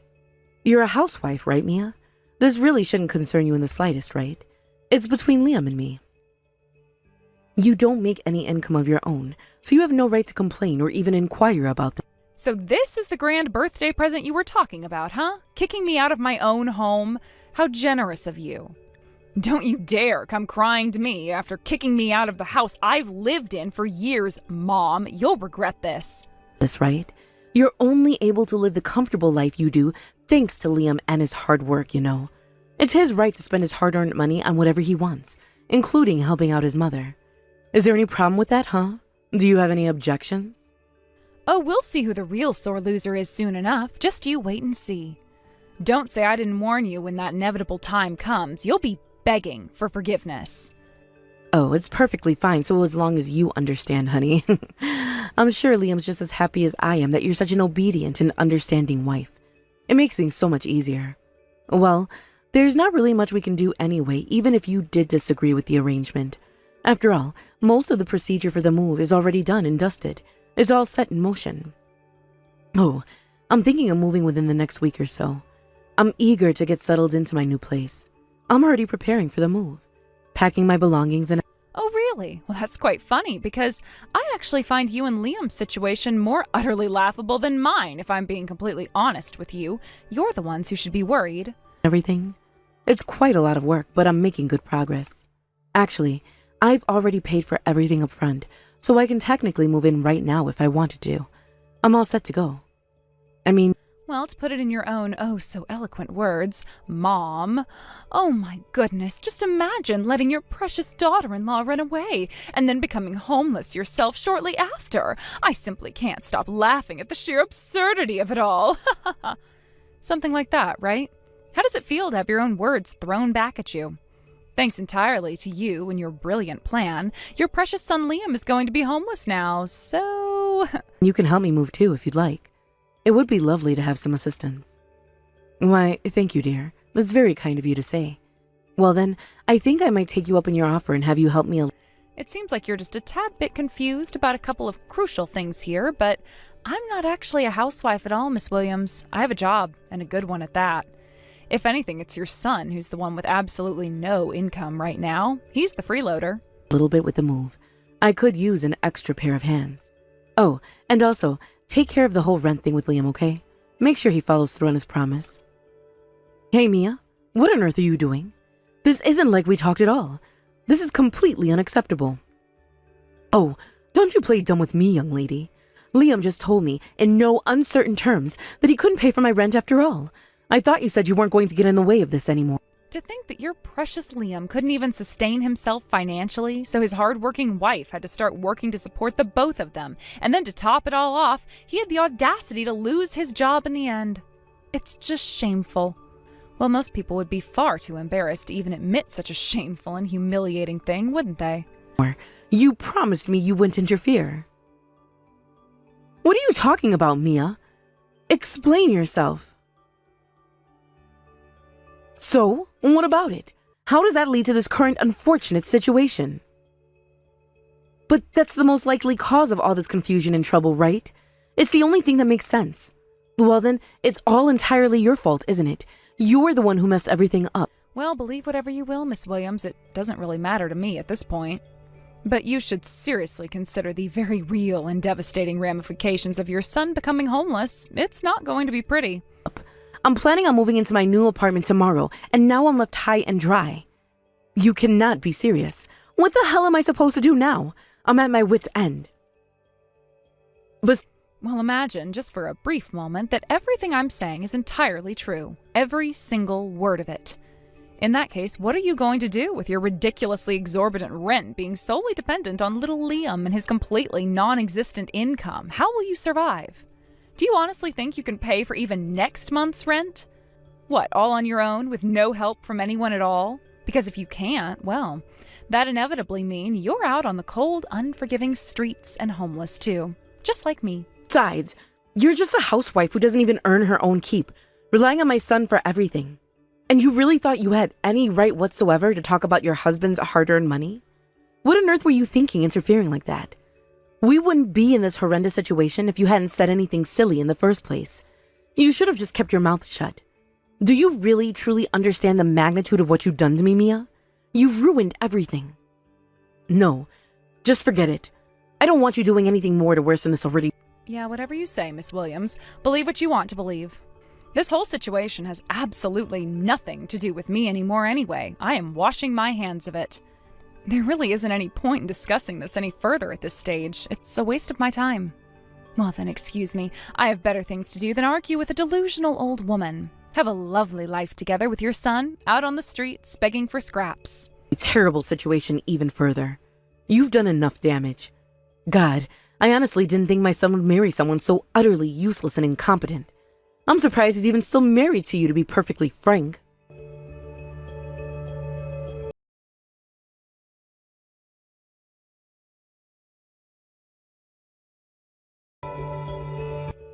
I'll figure something out on my end. Don't you worry about me. I'll manage somehow. It's your birthday tomorrow, right, Mia? I'll stop by to celebrate, so I'll talk to Liam then in person. We'll sort this out one way or another. Ugh, how can I possibly help you now, Mrs. Williams? It's so late in the night. I was just getting ready for bed. Don't you have any common sense at all, calling at this hour? Can you please, for once, just leave me alone? I need some peace and quiet. Well, don't you worry too much about it, dear. We'll get through this. I'll celebrate your birthday properly, so just you look forward to it. It'll be a nice distraction from all this stress. I don't really want to. Besides, you're the one who so rudely kicked me out in the first place, weren't you? Now, why on earth would I ever have to return to the likes of you and your son? I'm done with both of you. That's a surprise for tomorrow, dear. You'll just have to wait and see. I just figured out a way to solve the whole rent debacle while also celebrating your birthday at the same time. I've got a plan. So now that you know the truth, you want me to come crawling back, is that it? That's just what's convenient for you right now, isn't it? You only want me back because you need me. And I really couldn't care less about what's convenient for you at this point in time. I'm looking out for myself now. So you just sit tight and wait. Everything will work out in the end. I'm feeling absolutely fantastic today. And that's what you get for getting in my way, you stupid, ungrateful girl. Think you finally understand your My problem is, for someone who kicked me out so heartlessly and unceremoniously, you sure do spout some seriously convenient and hypocritical shit when it suddenly suits you. It's disgusting. Besides, I'll have the divorce papers officially delivered to you by tomorrow morning. It's already in motion. And if you're going to adamantly refuse to let me go and drop this whole nonsense, I'll just bring the two of you to court and force the issue. I'm not afraid to fight for what I want. It's happening whether you like it or not. So as far as I'm concerned, we're complete and utter strangers now. There's no going back. Lovely position now, huh? You've learned your lesson, haven't you? How can you still talk so big and act so tough and mighty when you just got kicked out, along with all your precious belongings? It's pathetic, really. Didn't know you were such a sore loser. Some people just can't take a loss with even a shred of grace, can they? Excuse me? I honestly don't think you quite understand the gravity of your own situation right now at all. God, you've really got your head so far up your own self-righteous ass, don't you, Mom? You're so blind to reality. I didn't stay married to your son because I genuinely liked him or anything even remotely close to that. I stayed for other reasons entirely. Well, then why didn't you just get divorced from him immediately then, huh? If you hated him so much, why didn't you leave? The real reason why Liam lost his job was because of the absolutely abhorrent and unacceptable way he treated his coworkers. It finally caught up with him. People finally found out about how he cruelly educated his underlings, as he so arrogantly liked to call it. You have absolutely no income and no home at this point. You're officially homeless from today onwards. You're out on the street with nothing to your name. Yet you still have the sheer nerve to carry such a Like hell it doesn't. You're incredibly naive if you believe that. You really think someone with that sort of vile and disgusting attitude at work wouldn't bring it back home with him and inflict it on his own family? Tell you the truth, he was selfish, controlling, manipulative, and downright abusive back at home as well. He treated me horribly. That's probably the real reason why he'd have no problem carelessly promising to pay your exorbitant rent when he has absolutely no income of his own. He's irresponsible and reckless. Defiant and disrespectful attitude with me? It's beyond belief. I've been treated unfairly and unjustly by Liam this entire time we've been married. It's been a nightmare. and I was simply waiting patiently for the perfect moment to finally get back at him for everything he's put me through over the years. He deserves it. Goodness gracious, imagine becoming homeless on your own birthday. I simply can't stop laughing at the irony of it all. It's just... Exactly. And just because I didn't fight back against your awful behavior, you were quite comfortable abusing and mistreating me too, no? You thought you could walk all over me? So naturally, I thought it'd be much, much better to get the two of you at once, with one carefully calculated fell swoop. 2 birds, 1 stone. So I have absolutely zero intention of calling off the divorce whatsoever. Not a chance in hell. If anything, the whole point of this entire charade was to drop this bombshell on you, precisely at this very moment. You're reaping what you sowed. Too perfect. What are you even saying at this point? You're talking absolute nonsense. Have you finally lost it completely? Did the reality of the situation finally get to you at last? Have you snapped? What? My sweet boy, homeless? That's impossible. Stop being so utterly and completely daft. What are you even Why would I ever have to care about people who've only ever tried to use me and take advantage of me at every turn? You don't deserve my sympathy. Do whatever you want with your pathetic, miserable lives after I've divorced your good-for-nothing son. I don't care anymore. talking about? You're clearly delusional. Excuse me? What kind of preposterous lie are you trying to feed me right now? Can you please just drop the pathetic jokes already? They're not funny in the least. He told me himself that you're just a simple, stay-at-home housewife. He never said a single word about having quit his job to me. Well, we're no longer family, so I have absolutely no obligation whatsoever to save you from the mess you've created for yourselves. You dug your own graves. You're the ones who cruelly pushed me away and abused me so relentlessly for years, so I don't see a single problem in the two of you ending up on the streets because of your own despicable actions. You deserve it. If anything, I sure do hope you two stay on the streets, never again finding the lovely and comfortable home that you lost because of your own greed and cruelty.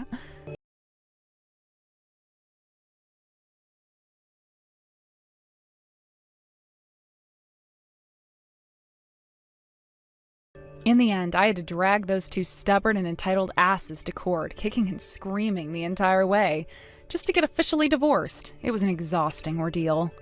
Thanks to all the evidence I had meticulously collected over the long, grueling years of Liam's relentless abuses, as well as the undeniable proof of Miss Williams' deplorable and manipulative actions throughout this whole dreadful ordeal, I thankfully won the case outright. Justice was finally served. After that sweet victory, I'm able to legally divorce Liam while also receiving a rather meager compensation fee for all the pain and suffering I endured.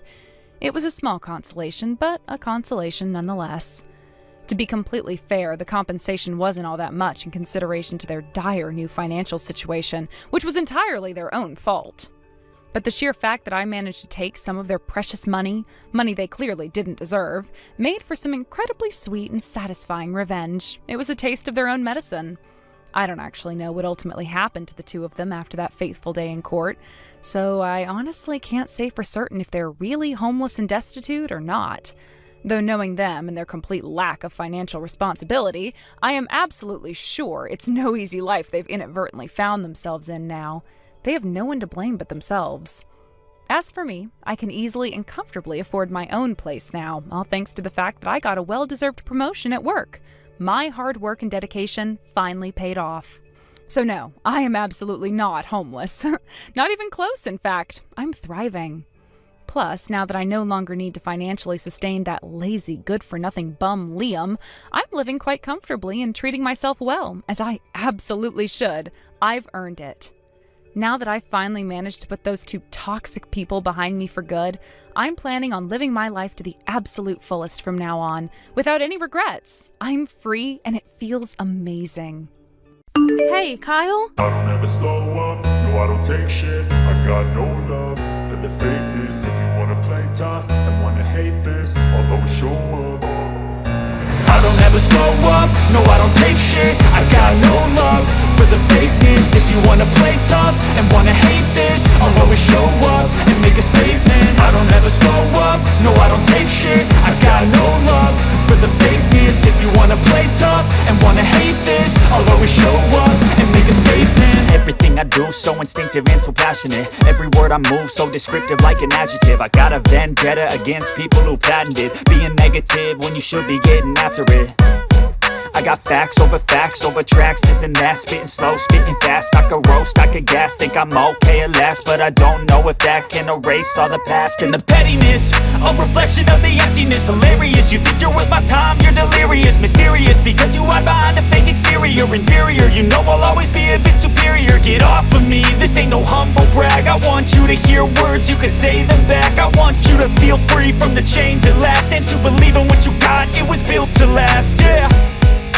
Now that I've been put through hell, I never got anyone's help. I had to do it all myself. I don't ever slow up, no I don't take shit. I got no love for the fakeness. If you wanna play tough and wanna hate this, I'll always show up and make a statement. I don't ever slow up, no I don't take shit. I got no love for the fakeness. If you wanna play tough and wanna hate this, I'll always show up and make a statement. Gonna learn the consequence of being incompetent. Mental health is confidence, dreams into modestness. I'm not here to save the day, that's for you to take away. I could play a million mind games, but instead I say something not illogical, something that is topical. Rub it on and watch it go, make yourself unstoppable. Dreams are irresponsible, but they're always possible. If you just believe, you could be so remarkable. Thoughts in my head, a collage and they spread. I'll be great one day, going off of my meds. No, I'm not giving up, no, I'm not giving in. I will make it to the top, taking off in the wind. I gotta make it, I'm saving every day to taste it. I'm patient, but my mind, it can hardly take it. I'm chasing a dream that I've had for several ages. A vacant, modern kingdom for the taking. Now that I've been put through hell, I never got anyone's help. I had to do it all myself. I don't ever slow up, no I don't take shit. I got no love for the fakeness. If you wanna play tough and wanna hate this, I'll always show up and make a statement. I don't ever slow up, no I don't take shit. I got no love for the fakeness. If you wanna play tough and wanna hate this, I'll always show up and make a statement. I don't ever slow up, no I don't take shit. I got no love for the fakeness. If you wanna play tough and wanna hate this, I'll always show up.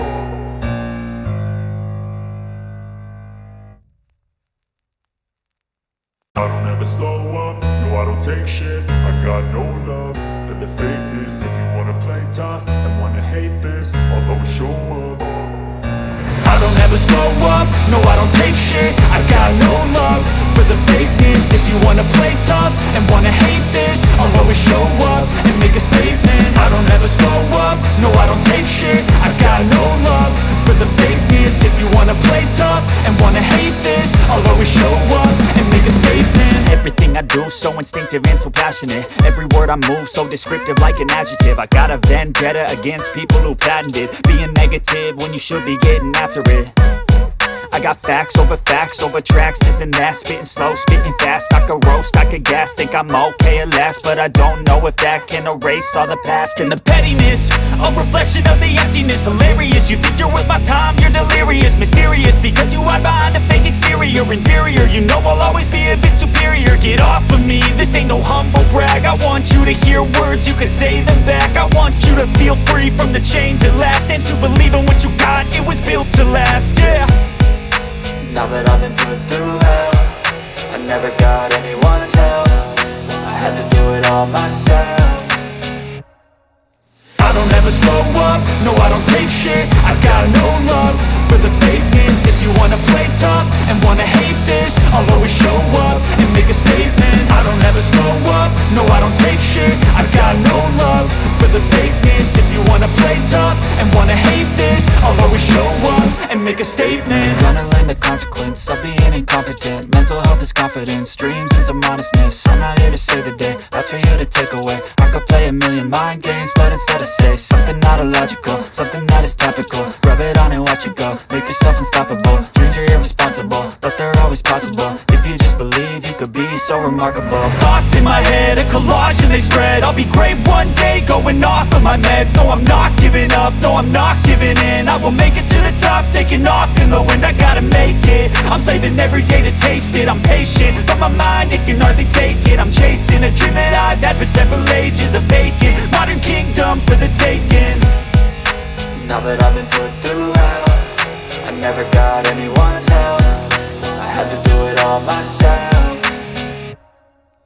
I don't ever slow up, no I don't take shit. I got no love for the fakeness. If you wanna play tough and wanna hate this, I'll always show up and make a statement. I don't ever slow up, no I don't take shit. I got no love for the fakeness. If you wanna play tough and wanna hate this, I'll always show up and make a statement. I don't ever slow up, no I don't take shit. I got no love for the fakeness. If you wanna play tough and wanna hate this, I'll always show up.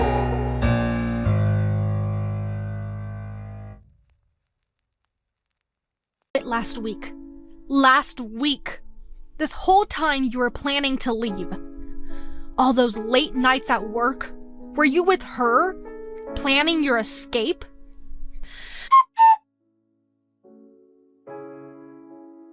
I went to that apartment.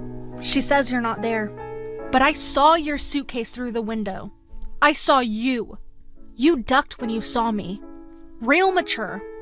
Tyler cried himself to sleep last night. He doesn't understand why Daddy won't come home. Neither do I.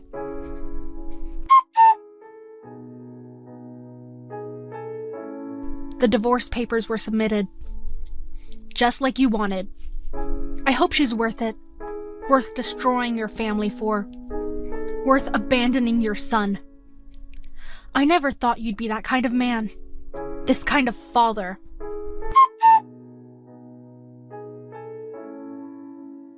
Your mother wants to see Tyler. Unlike you, she still cares about him. Should I...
is crazy. Nicole, were you cheating on me? How dare you? How dare you? Then explain. How else could you marry so fast? I never cheated. After we split up, I met my current husband at a cat cafe I started visiting with Tyler to lift our spirits. A cat cafe? You hate cats, though. Things change. People change.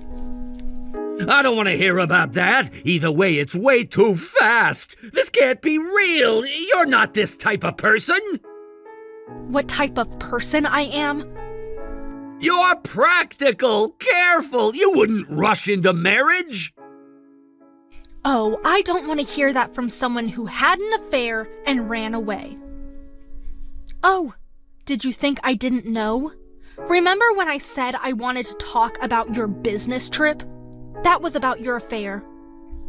What? You knew that? At the time, I only had suspicions. Someone saw you entering an apartment with a woman, but then you suddenly went no contact, so I staked out the apartments.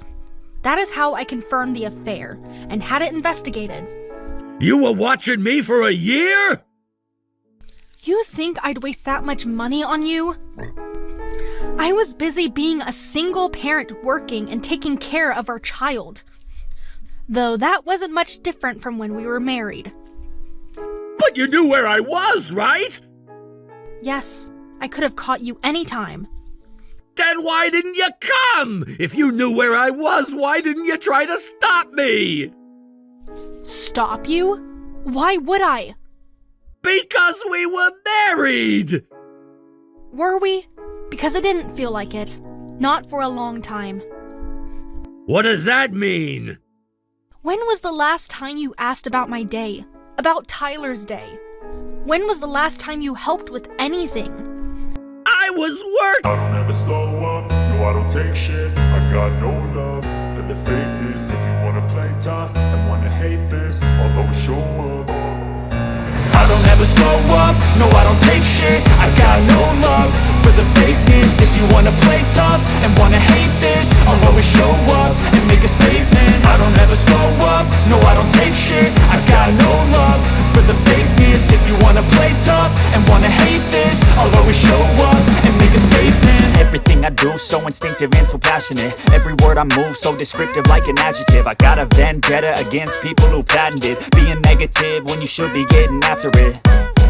I got facts over tracks, this and that. Spitting slow, spitting fast. I could roast, I could gas. Think I'm okay at last, but I don't know if that can erase all the past. And the pettiness, a reflection of the emptiness. Hilarious, you think you're worth my time, you're delirious. Mysterious, because you hide behind a fake exterior. Inferior, you know I'll always be a bit superior. Get off of me, this ain't no humble brag. I want you to hear words, you can say them back. I want you to feel free from the chains at last, and to believe in what you got, it was built to last, yeah. Now that I've been put through hell, I never got anyone's help. I had to do it all myself. I don't ever slow up, no I don't take shit. I got no love for the fakeness. If you wanna play tough and wanna hate this, I'll always show up and make a statement. I don't ever slow up, no I don't take shit. I got no love for the fakeness. If you wanna play tough and wanna hate this, I'll always show up and make a statement. Gonna learn the consequence of being incompetent. Mental health is confidence, dreams and some modestness. I'm not here to save the day, that's for you to take away. I could play a million mind games, but instead I say something not illogical, something that is topical. Rub it on and watch it go, make yourself unstoppable. Dreams are irresponsible, but they're always possible. If you just believe, you could be so remarkable. Thoughts in my head, a collage and they spread. I'll be great one day, going off of my meds. No, I'm not giving up, no, I'm not giving in. I will make it to the top, taking off in the wind. I gotta make it, I'm saving every day to taste it. I'm patient, but my mind, it can hardly take it. I'm chasing a dream that I've had for several ages. A vacant, modern kingdom for the taking. Now that I've been put through hell, I never got anyone's help. I had to do it all myself. I don't ever slow up, no I don't take shit. I got no love for the fakeness. If you wanna play tough and wanna hate this, I'll always show up and make a statement. I don't ever slow up, no I don't take shit. I got no love play tough and wanna hate this, I'll always show up and make a statement. I don't ever slow up, no I don't take shit. I got no love for the fakeness. If you wanna play tough and wanna hate this, I'll always show up.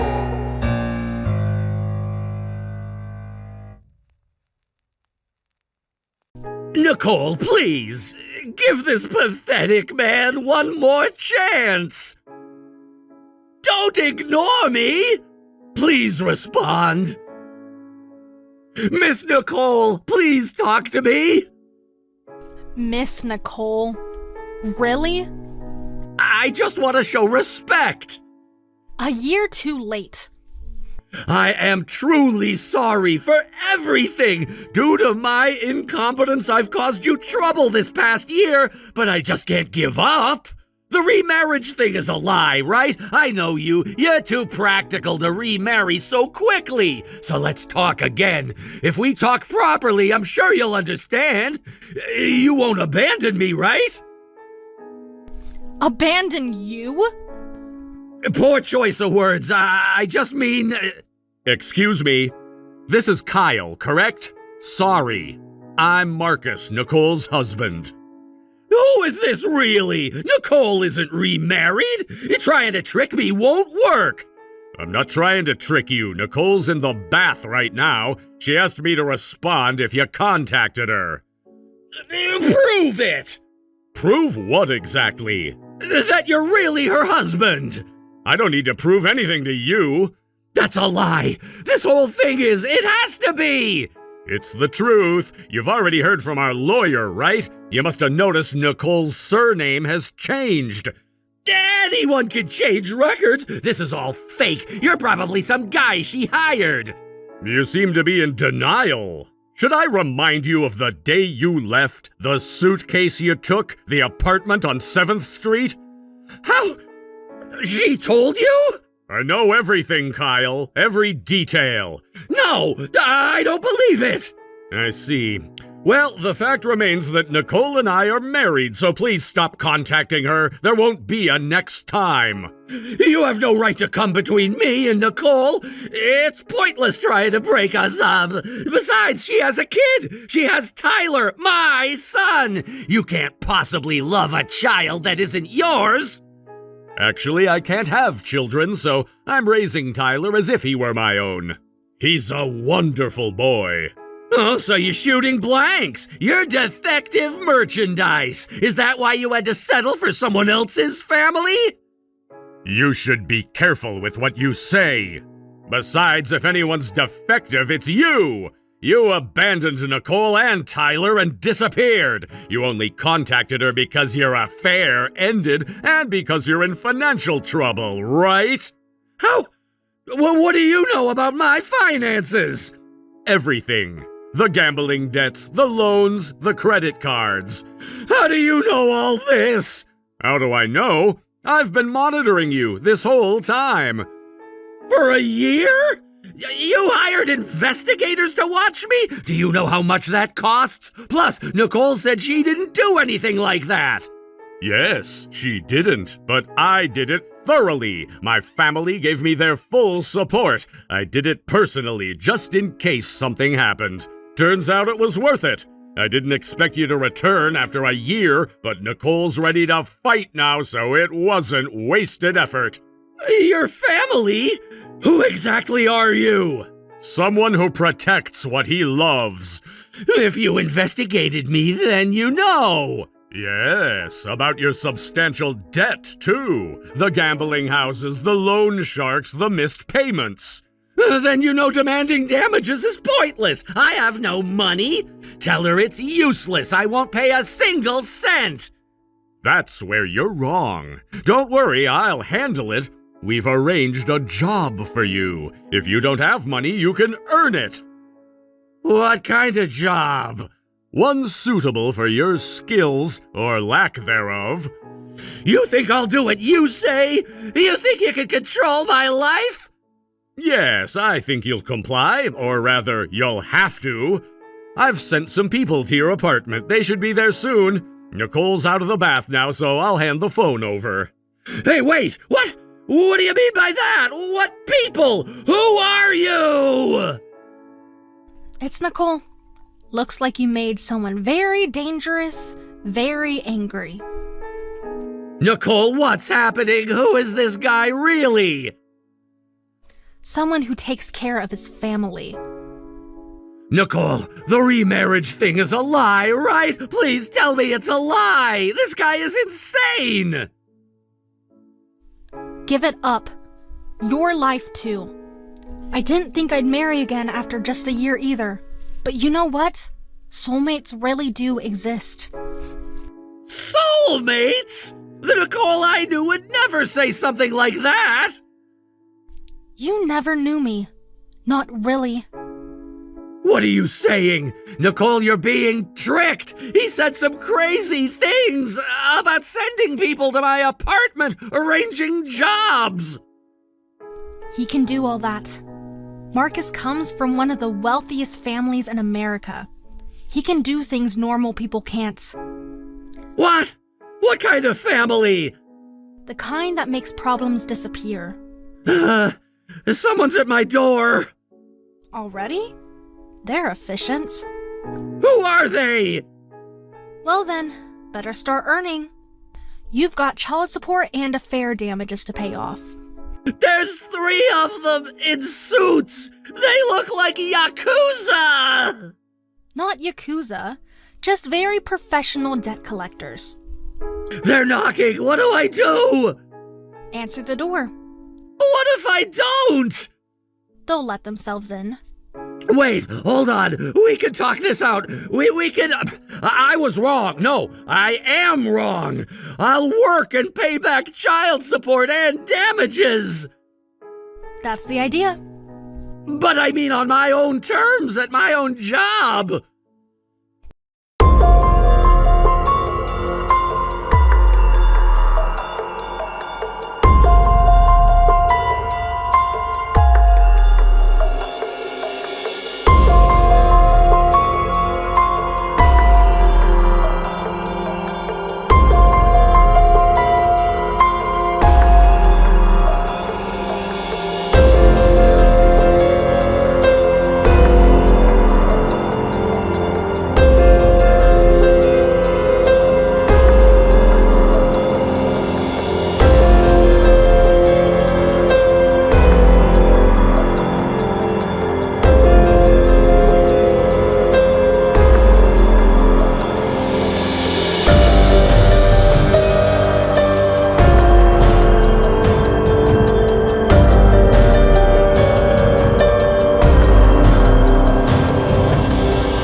That's what they're there for.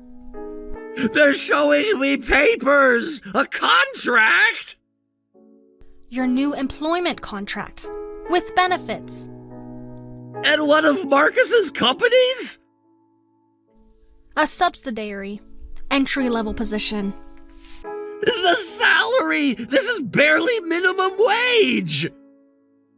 After deductions, child support, damages, legal fees. This is slavery! This is consequences. They're saying I have to sign, that I have no choice! You always have a choice. Just like you had a choice a year ago. What happens if I don't sign? Then Marcus releases everything. Everything? The gambling, the theft from your last company. I never stole! The accounting records say otherwise. Those records are fake! Are they? Want to test that in court? They're standing over me, waiting! Then don't keep them waiting. Nicole, please, one last time, I'm begging you! Goodbye, Kyle. Wait! I signed! They're taking pictures of the contract. They say I start tomorrow. Nicole, are you there?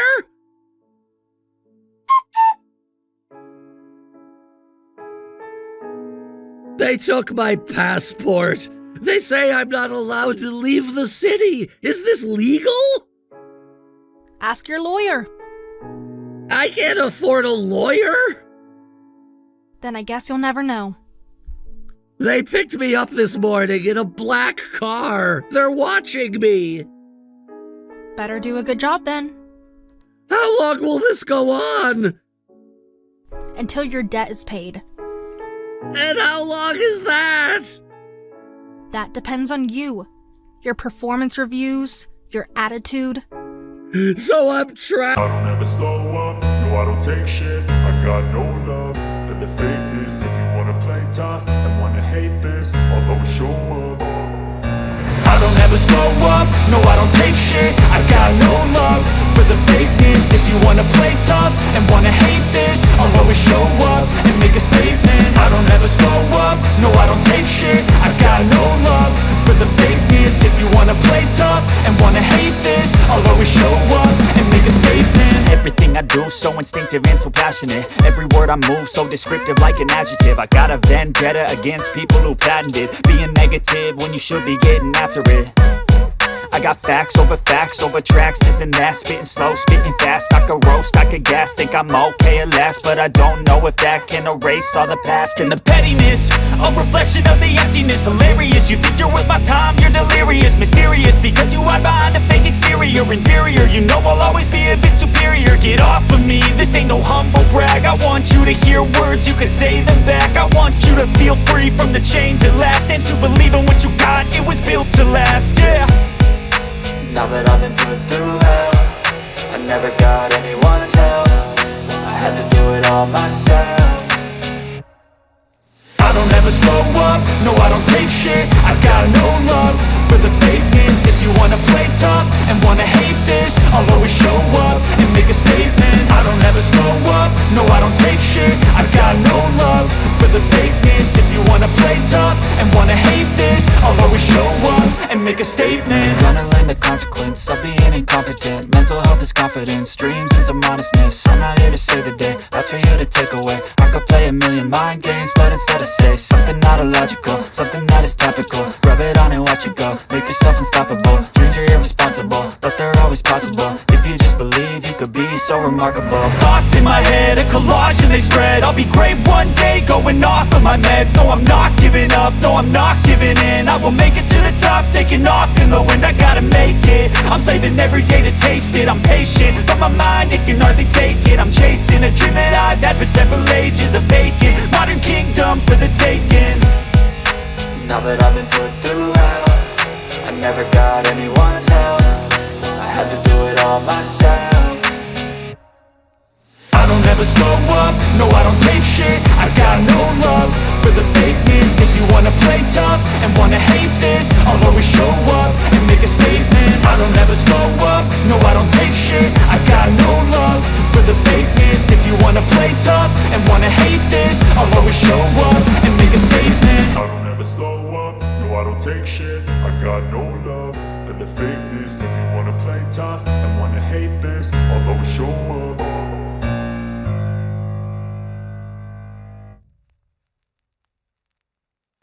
A failed marriage? A child? Drama with my ex? You mean our son and handled drama. You make everything sound so simple. Because it is. To me. I thought I'd never trust men again. But you changed those feelings too. You play with Tyler so much and always put him first. I'm so grateful. The other day, he called me Dad. He did? During story time, just naturally. Are you okay with that? I'm the grateful one. Thank you for bringing this new happiness into my life. But he has a father. Biology isn't everything. Love is what matters. It's because you're such a kind and honest person. That's more you than me. You're too modest. You think so? But being with you and Tyler makes me so incredibly happy. I'm so happy it's almost scary. Scary? Like it could disappear. Never! I protect what I love. I might keep causing trouble, but please stay with me forever. Define trouble. You know what I mean. I really don't, because all I see is joy. Even with Kyle still. Kyle is handled. He's learning valuable life lessons. You're kind of scary sometimes. Only to those who deserve it. Let's be happy together. We already are so happy. But yes, let's keep being happy for the rest of our lives. The three of us. I love you. I love you too. Story time tonight? Wouldn't miss it. Tyler has a new book he wants to show you. Can't wait. Thank you. For what? For being you. Always.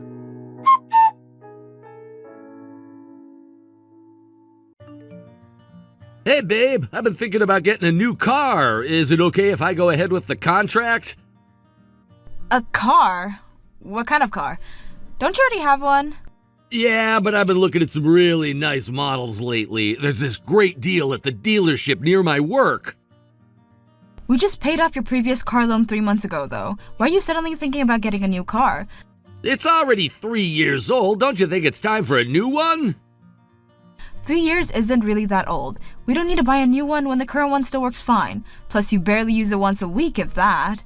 That's not true. I use it all the time for work. Actually, I've been using it quite a bit lately.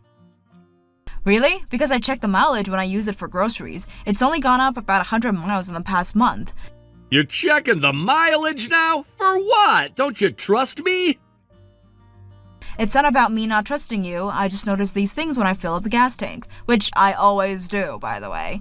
Come on, you know a newer model would be more fuel efficient. We'd actually be saving money in the long run. The current car is perfectly fuel efficient, and it's fully paid off already. Even so, we're not buying a new one. That's the final answer. You never want to spend money on anything. Don't be so cheap. I mean, you're a CEO after all. Shouldn't you be driving something luxurious? Being a CEO doesn't mean throwing money away. I worked really hard to get here. Remember where we started? That was then. This is now. We should be enjoying life more. We have more money. I don't need that. Taking the train or bus is faster, and when I do need a car, the current one works just fine. But think about appearances. All your business partners drive nice cars, right? Don't you think it looks bad when we show up in a 3-year-old sedan? My business partners respect me for my work, not what the car I have. Besides, most of them took years to build their wealth. They didn't just jump into luxury purchases. But you're making good money now. People who make good money should spend it. You're being way too frugal. Do you remember how much debt we started with? Your debt, specifically? That was years ago. Why do you always have to bring that up? Because it matters. My company only started doing well last year. Even though things are better now, we can't get careless. The taxes are higher with better income, and thanks to someone's debt that I had to pay off, now I want to build our savings for our future. You don't have to say it like that. The debt's paid off now, so what's the problem? I'm the one who paid it off, while starting a company and raising Emma. Are you gonna hold that over my head forever? We're married, so what's the difference? I only make a regular salary. Actually, I've been thinking, is there even a point to me working? What do you mean? What are you talking about? Don't tell me you're thinking of quitting your job. Well, when you think about it, you're covering most of our living expenses anyway, and we have 3-year-old Emma. Don't you think it's sad that we're both working and she's in daycare all day? Wouldn't it be better for everyone if I became a stay-at-home dad? Wait, is that what this is about? You want to quit your job and now you're trying to buy an expensive car first? That's not it. I just thought since you're doing so well. You? A stay-at-home dad? You barely helped with Emma since she was born. When was the last time you even picked her up from daycare? That's not fair. I love Emma, don't I? Last week when she had a fever, who stayed home with her and took care of her? Who takes her to all her doctor appointments? Who packs her lunch every morning? You're better at those things, but I can learn. You love her, sure, but you've pushed all the difficult parts onto me. You can't even do basic housework. You must be dreaming thinking you could just quit your job. That's harsh. I help around the house too. Really? When? When was the last time you did laundry or cooked dinner? I'll do it properly if I become a stay-at-home dad. I'll clean the house, cook meals. Just think about it. You don't even know how to operate the washing machines, or what temperature to wash her clothes at, or all her allergies. Those are things I can learn. I'm not stupid. How can I suddenly trust someone who's barely done anything until now? This isn't some game where you can just try it out. I'm your husband, aren't I? Don't you want Emma to spend more time with her father? Being your wife is exactly why I can't trust you. You always start things with big promises. Remember when you promised to help with the house after Emma was born?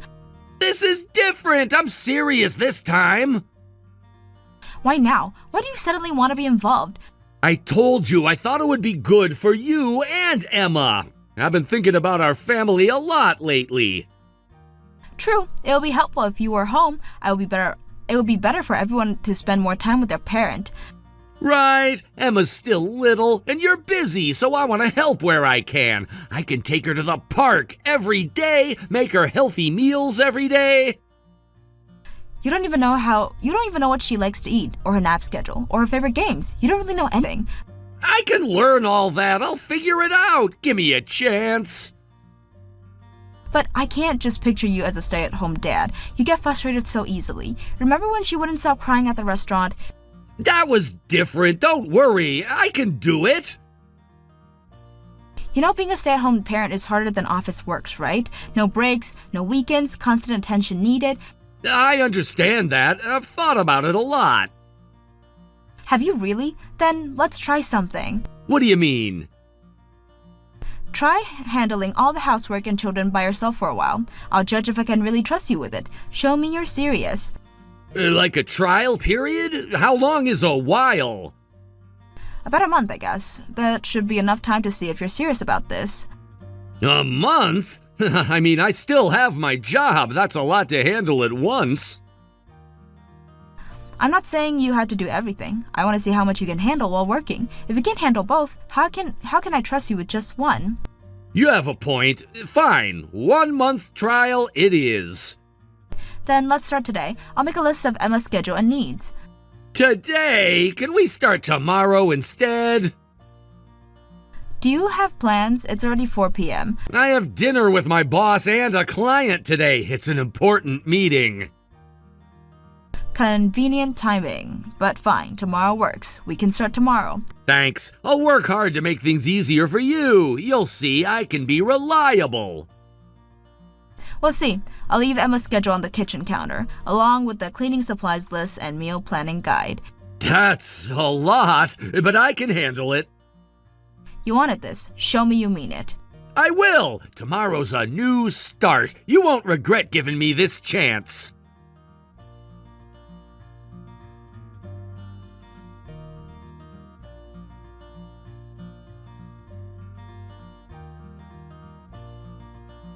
I'm sorry for the sudden message. Are you Keith's wife? Yes, I am. Who's this? Hello, my name is Amy. You don't recognize my name? Keith never mentioned me to you before? No. Should I know you? Are you from his office? Amy? He hasn't mentioned it? You're really clueless, aren't you? It must be nice married to a CEO, making you so oblivious to everything. CEO? What are you talking about? Don't play dumb. Your husband runs that tech company, right? Living in that fancy house in the suburbs. Excuse me? I think there's been some type of misunderstanding. The only misunderstanding is you thinking you can keep Keith. Since you're so low, let me be clear. I'm taking your husband. I'm pregnant, so please divorce him. What? Is this some kind of sick joke? Do I sound like I'm joking? I have proof if you need it. Pictures, messages, everything. Whose husband are you talking about? You must have the wrong person. Keith, obviously. Keith Jung, your husband of 5 years. Right, but you mentioned being married to a CEO. You mean Keith? Are you okay in the head? What's that supposed to mean? Keith told me everything about his company, how you built it from nothing, how you just stay at home doing nothing. Did he really tell you that? Tell me more about this company. Why should I? You live with him. You should know. I see. So you're having an affair with my husband. How long has this been going on? It's not an affair. What we have is different. We're in a relationship with marriage in mind. We've been seeing each other for 8 months now. When a married person has a relationship with someone else, that's called an affair. 8 months, that's interesting. Right around where he got that promotion. He said that promotion meant nothing, that he was already running everything anyways. Did he know? What else did he tell you? You're so cold about this. Your marriage must really be dead. Just like he said, he told me that you two barely talk anymore. My husband said this? What else did he say about our marriage? Yes, he said that you're past the honeymoon phase and just going through the motions. That's why you're always working. Never having time for him. But that's how you feel too, right? You're only staying married to him because he has money. That's not true. Our marriage isn't what you think. Could it be you still have feelings for him? I didn't expect that. I don't think anyone can live with someone they have zero feelings for. So you do still love him. You don't know anything about our marriage or about Keith at all.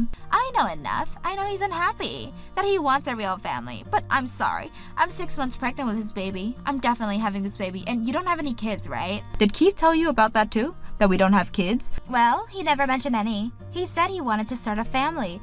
That's why I got pregnant. I see. And you believed everything he told you? Why wouldn't I? He showed me his office, taking me to expensive restaurants, bought me designer bags. Interesting. Very interesting. Does my husband know you're contacting me like this? No, he doesn't, though I plan to tell him later. He needs to make a choice. I see. Then could you wait just a little bit before telling him? What? Why should I wait? If you can wait, I promise I'll divorce him next month. Just give me that much time, can you? Really? You're agreeing so easily? Listen, I can't just move out immediately when you suddenly demand a divorce, and I need time to process this. Also, I want to be the one to bring up the divorce to my husband, so please don't tell him you contacted me today. Not yet. You're being surprisingly reasonable. Is this about keeping your final shard of pride as a wife? Not wanting him to know another woman forced your hand? Think what you want, but yes, I appreciate handling this my way. Well, if you're gonna be divorcing him, I can wait a month, I guess. It's better for Keith this way, too. He's been worried about hurting you. How considerate of him. I'm sure he has. Don't be so sarcastic. He really does care about your feelings. That's why he hasn't left yet. Thank you. I'll contact you when I'm ready to proceed with the divorce. But remember, don't tell Keith about this conversation. No problem. I'm glad you're being reasonable about this. I expected more drama, honestly. But if you haven't divorced him by next month, I won't wait anymore. One way or another, you're divorcing Keith. Don't worry. I'll keep my word. Just remember yours too. Fine. What month? That's all you get. Then Keith and I can finally be a real family. Yes, a real family. That's exactly what will happen. Good. I'm glad we understand each other. This is the best for everyone. We'll see. See you in a month, Amy. Right. And don't try anything sneaky. I have proof of everything. I won't need to try anything. Trust me. Everything will work out exactly as it should.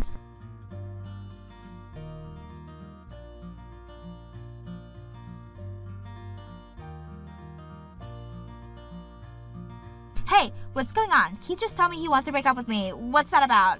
This isn't what we discussed. Answer me. Oh, did he? When did he tell you this? Just now, he texted me. He said he can't leave his family. What did you do to him? Do to him? I told my husband about the divorce, just like we agreed. What? Is Keith saying he doesn't want to divorce you? He can't do this to me. Seems that way. He's really troublesome, isn't he? Men can be so fickle. This doesn't make any sense. He promised me. He said we'd be together. Did he also promise you a big house, fancy car, a luxurious lifestyle? Don't mess with me. He said he wanted to divorce you as soon as possible. That we'd raise our baby together in his big house. You know what's funny? My husband just can't survive without his current lifestyle, but it's not the lifestyle you're thinking of. What do you mean? You're saying his lifestyle would change if he divorced a stay-at-home mom like you? He doesn't need you. He has his own company. Actually, the stay-at-home parent is my husband. Keith's the house husband. As of last week... What are you talking about? Stop lying. I've seen his office. Which office would that be? The one in the tech park? With the corner view? Yes. See, you know about it. That's my office. Keith's been lying to you. I'm actually the CEO and he was just a regular employee. Though, he just quit his job a few days ago. Now he's just an unemployed man. No, you're lying. He showed me everything. The meeting rooms, his executive parking spots. He showed you my company, my parking spot, my success. That can't be true. Keith bought me lots of presents and took me to expensive restaurants and hotels. He had the company credit card. He was using my money to spoil you, my company card. I just checked the statements. Those hotel charges make sense now. You're lying, right? This is some kind of trick. It's the absolute truth. That's why I promised you the divorce. He'll be the one struggling after we split. No job, no money, no house. I'm pregnant with this baby. How could he do this to me? Don't worry, I'm definitely divorcing him. You can have him for whatever he's worth now. How is that supposed to make things okay? I only got pregnant because I thought Keith was the CEO. Because I thought he could provide for us. Well, that was a pretty stupid reason to have a baby. Oh, and I forgot to mention, my husband and I have a daughter, Emma. She's 3. What? Keith has a child? He never said... He told me he wanted to start a family with me, that I'd be the mother of his first child. Yes, our daughter is 3. I'll be claiming child support from him for the next 17 years until she turns 20. Your baby too. He'll be paying for both. He never told me any of this. The house, the company, the child. Everything was a lie? That's the kind of man you chose to have a baby with. The husband is awful for lying. But that's what happens when you get involved with married men. I'm sorry to tell you all this while you're pregnant, but as a future mother yourself, you should think carefully about who you marry. I wouldn't recommend an empty shell of a man who lies about everything. This can't be happening. I had a whole future plan. The house we'd live in, the schools our child would attend. Maybe this is a good lesson about trusting married men who claims to be CEOs. What am I supposed to do now? I'm 6 months pregnant. I can't. That's not my problem. You made your choice. Now you have to live with them, just like I have to live with mine.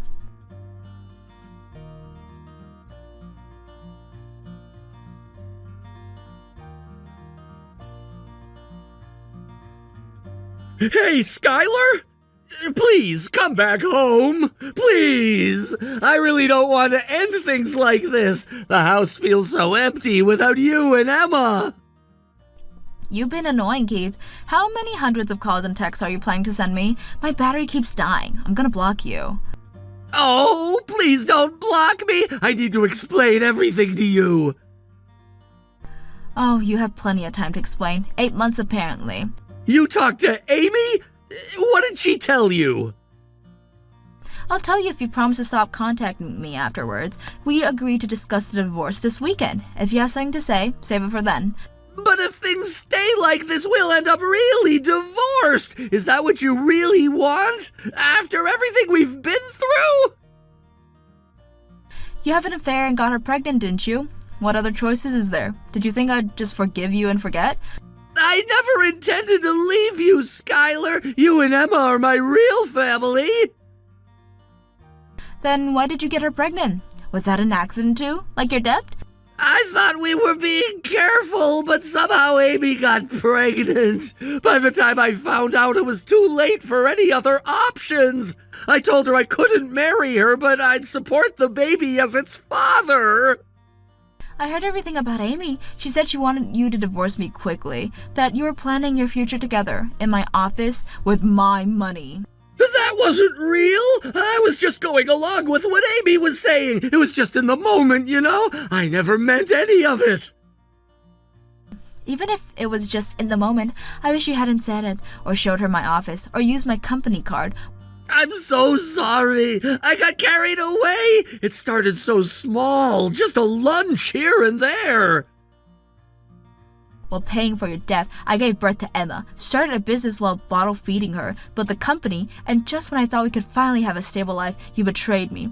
How could I possibly stay with you anymore? I won't degrade myself like that. The only ones who really matter to me are you and Emma. That's why I worked so hard this past month as a house husband.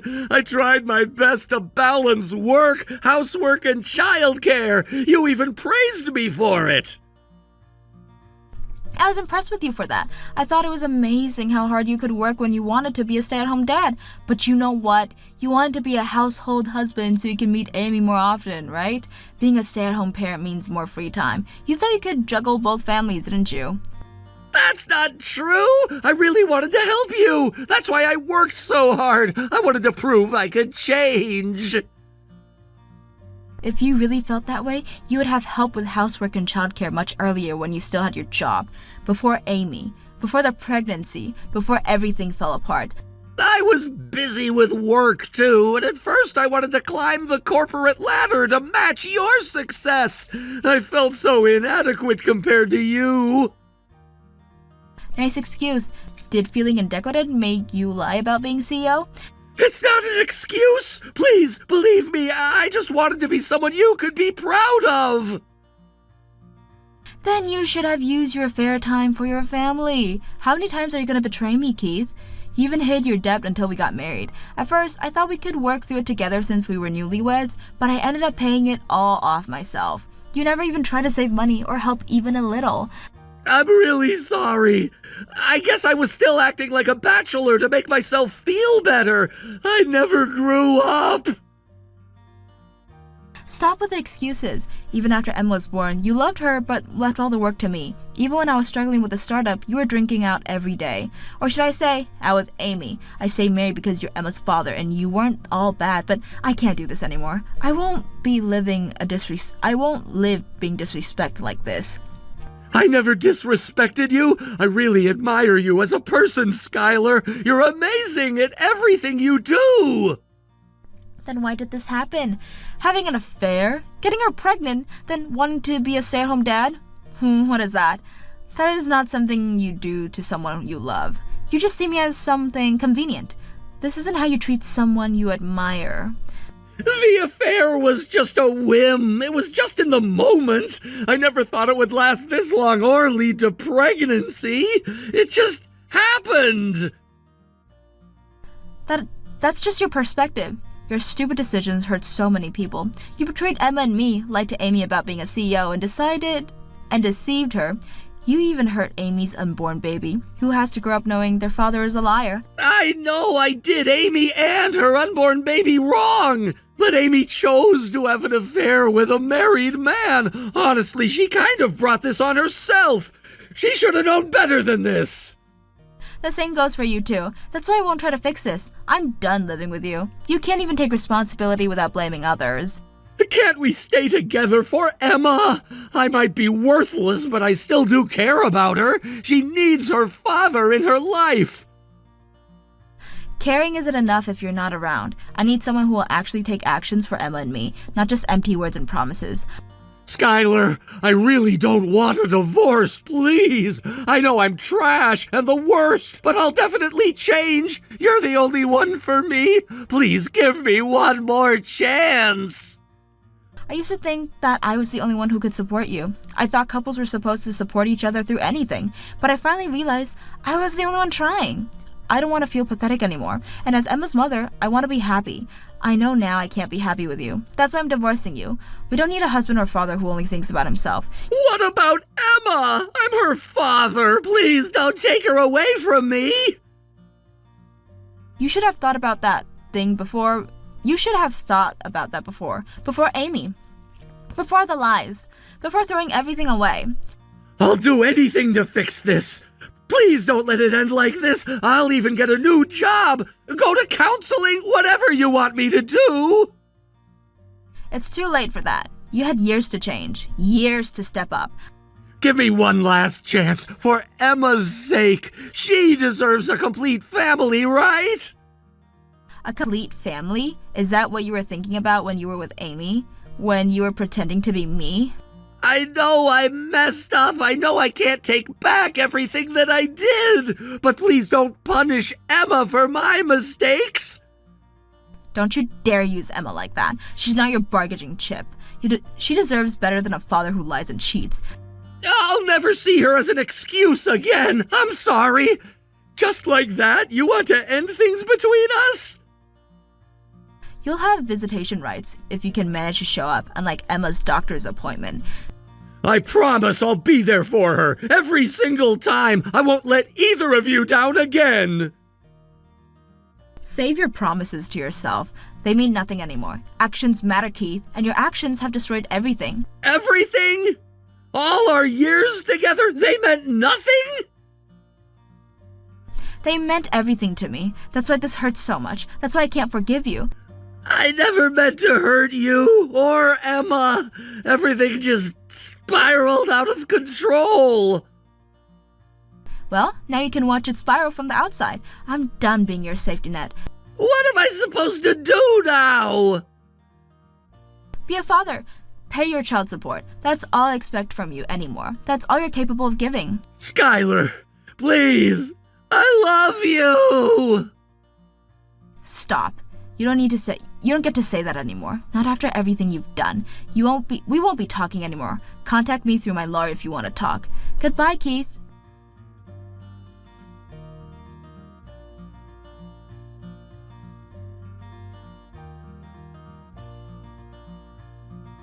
Eventually, I divorced Keith and naturally got custody of Emma. I also received compensation from Amy for the affair.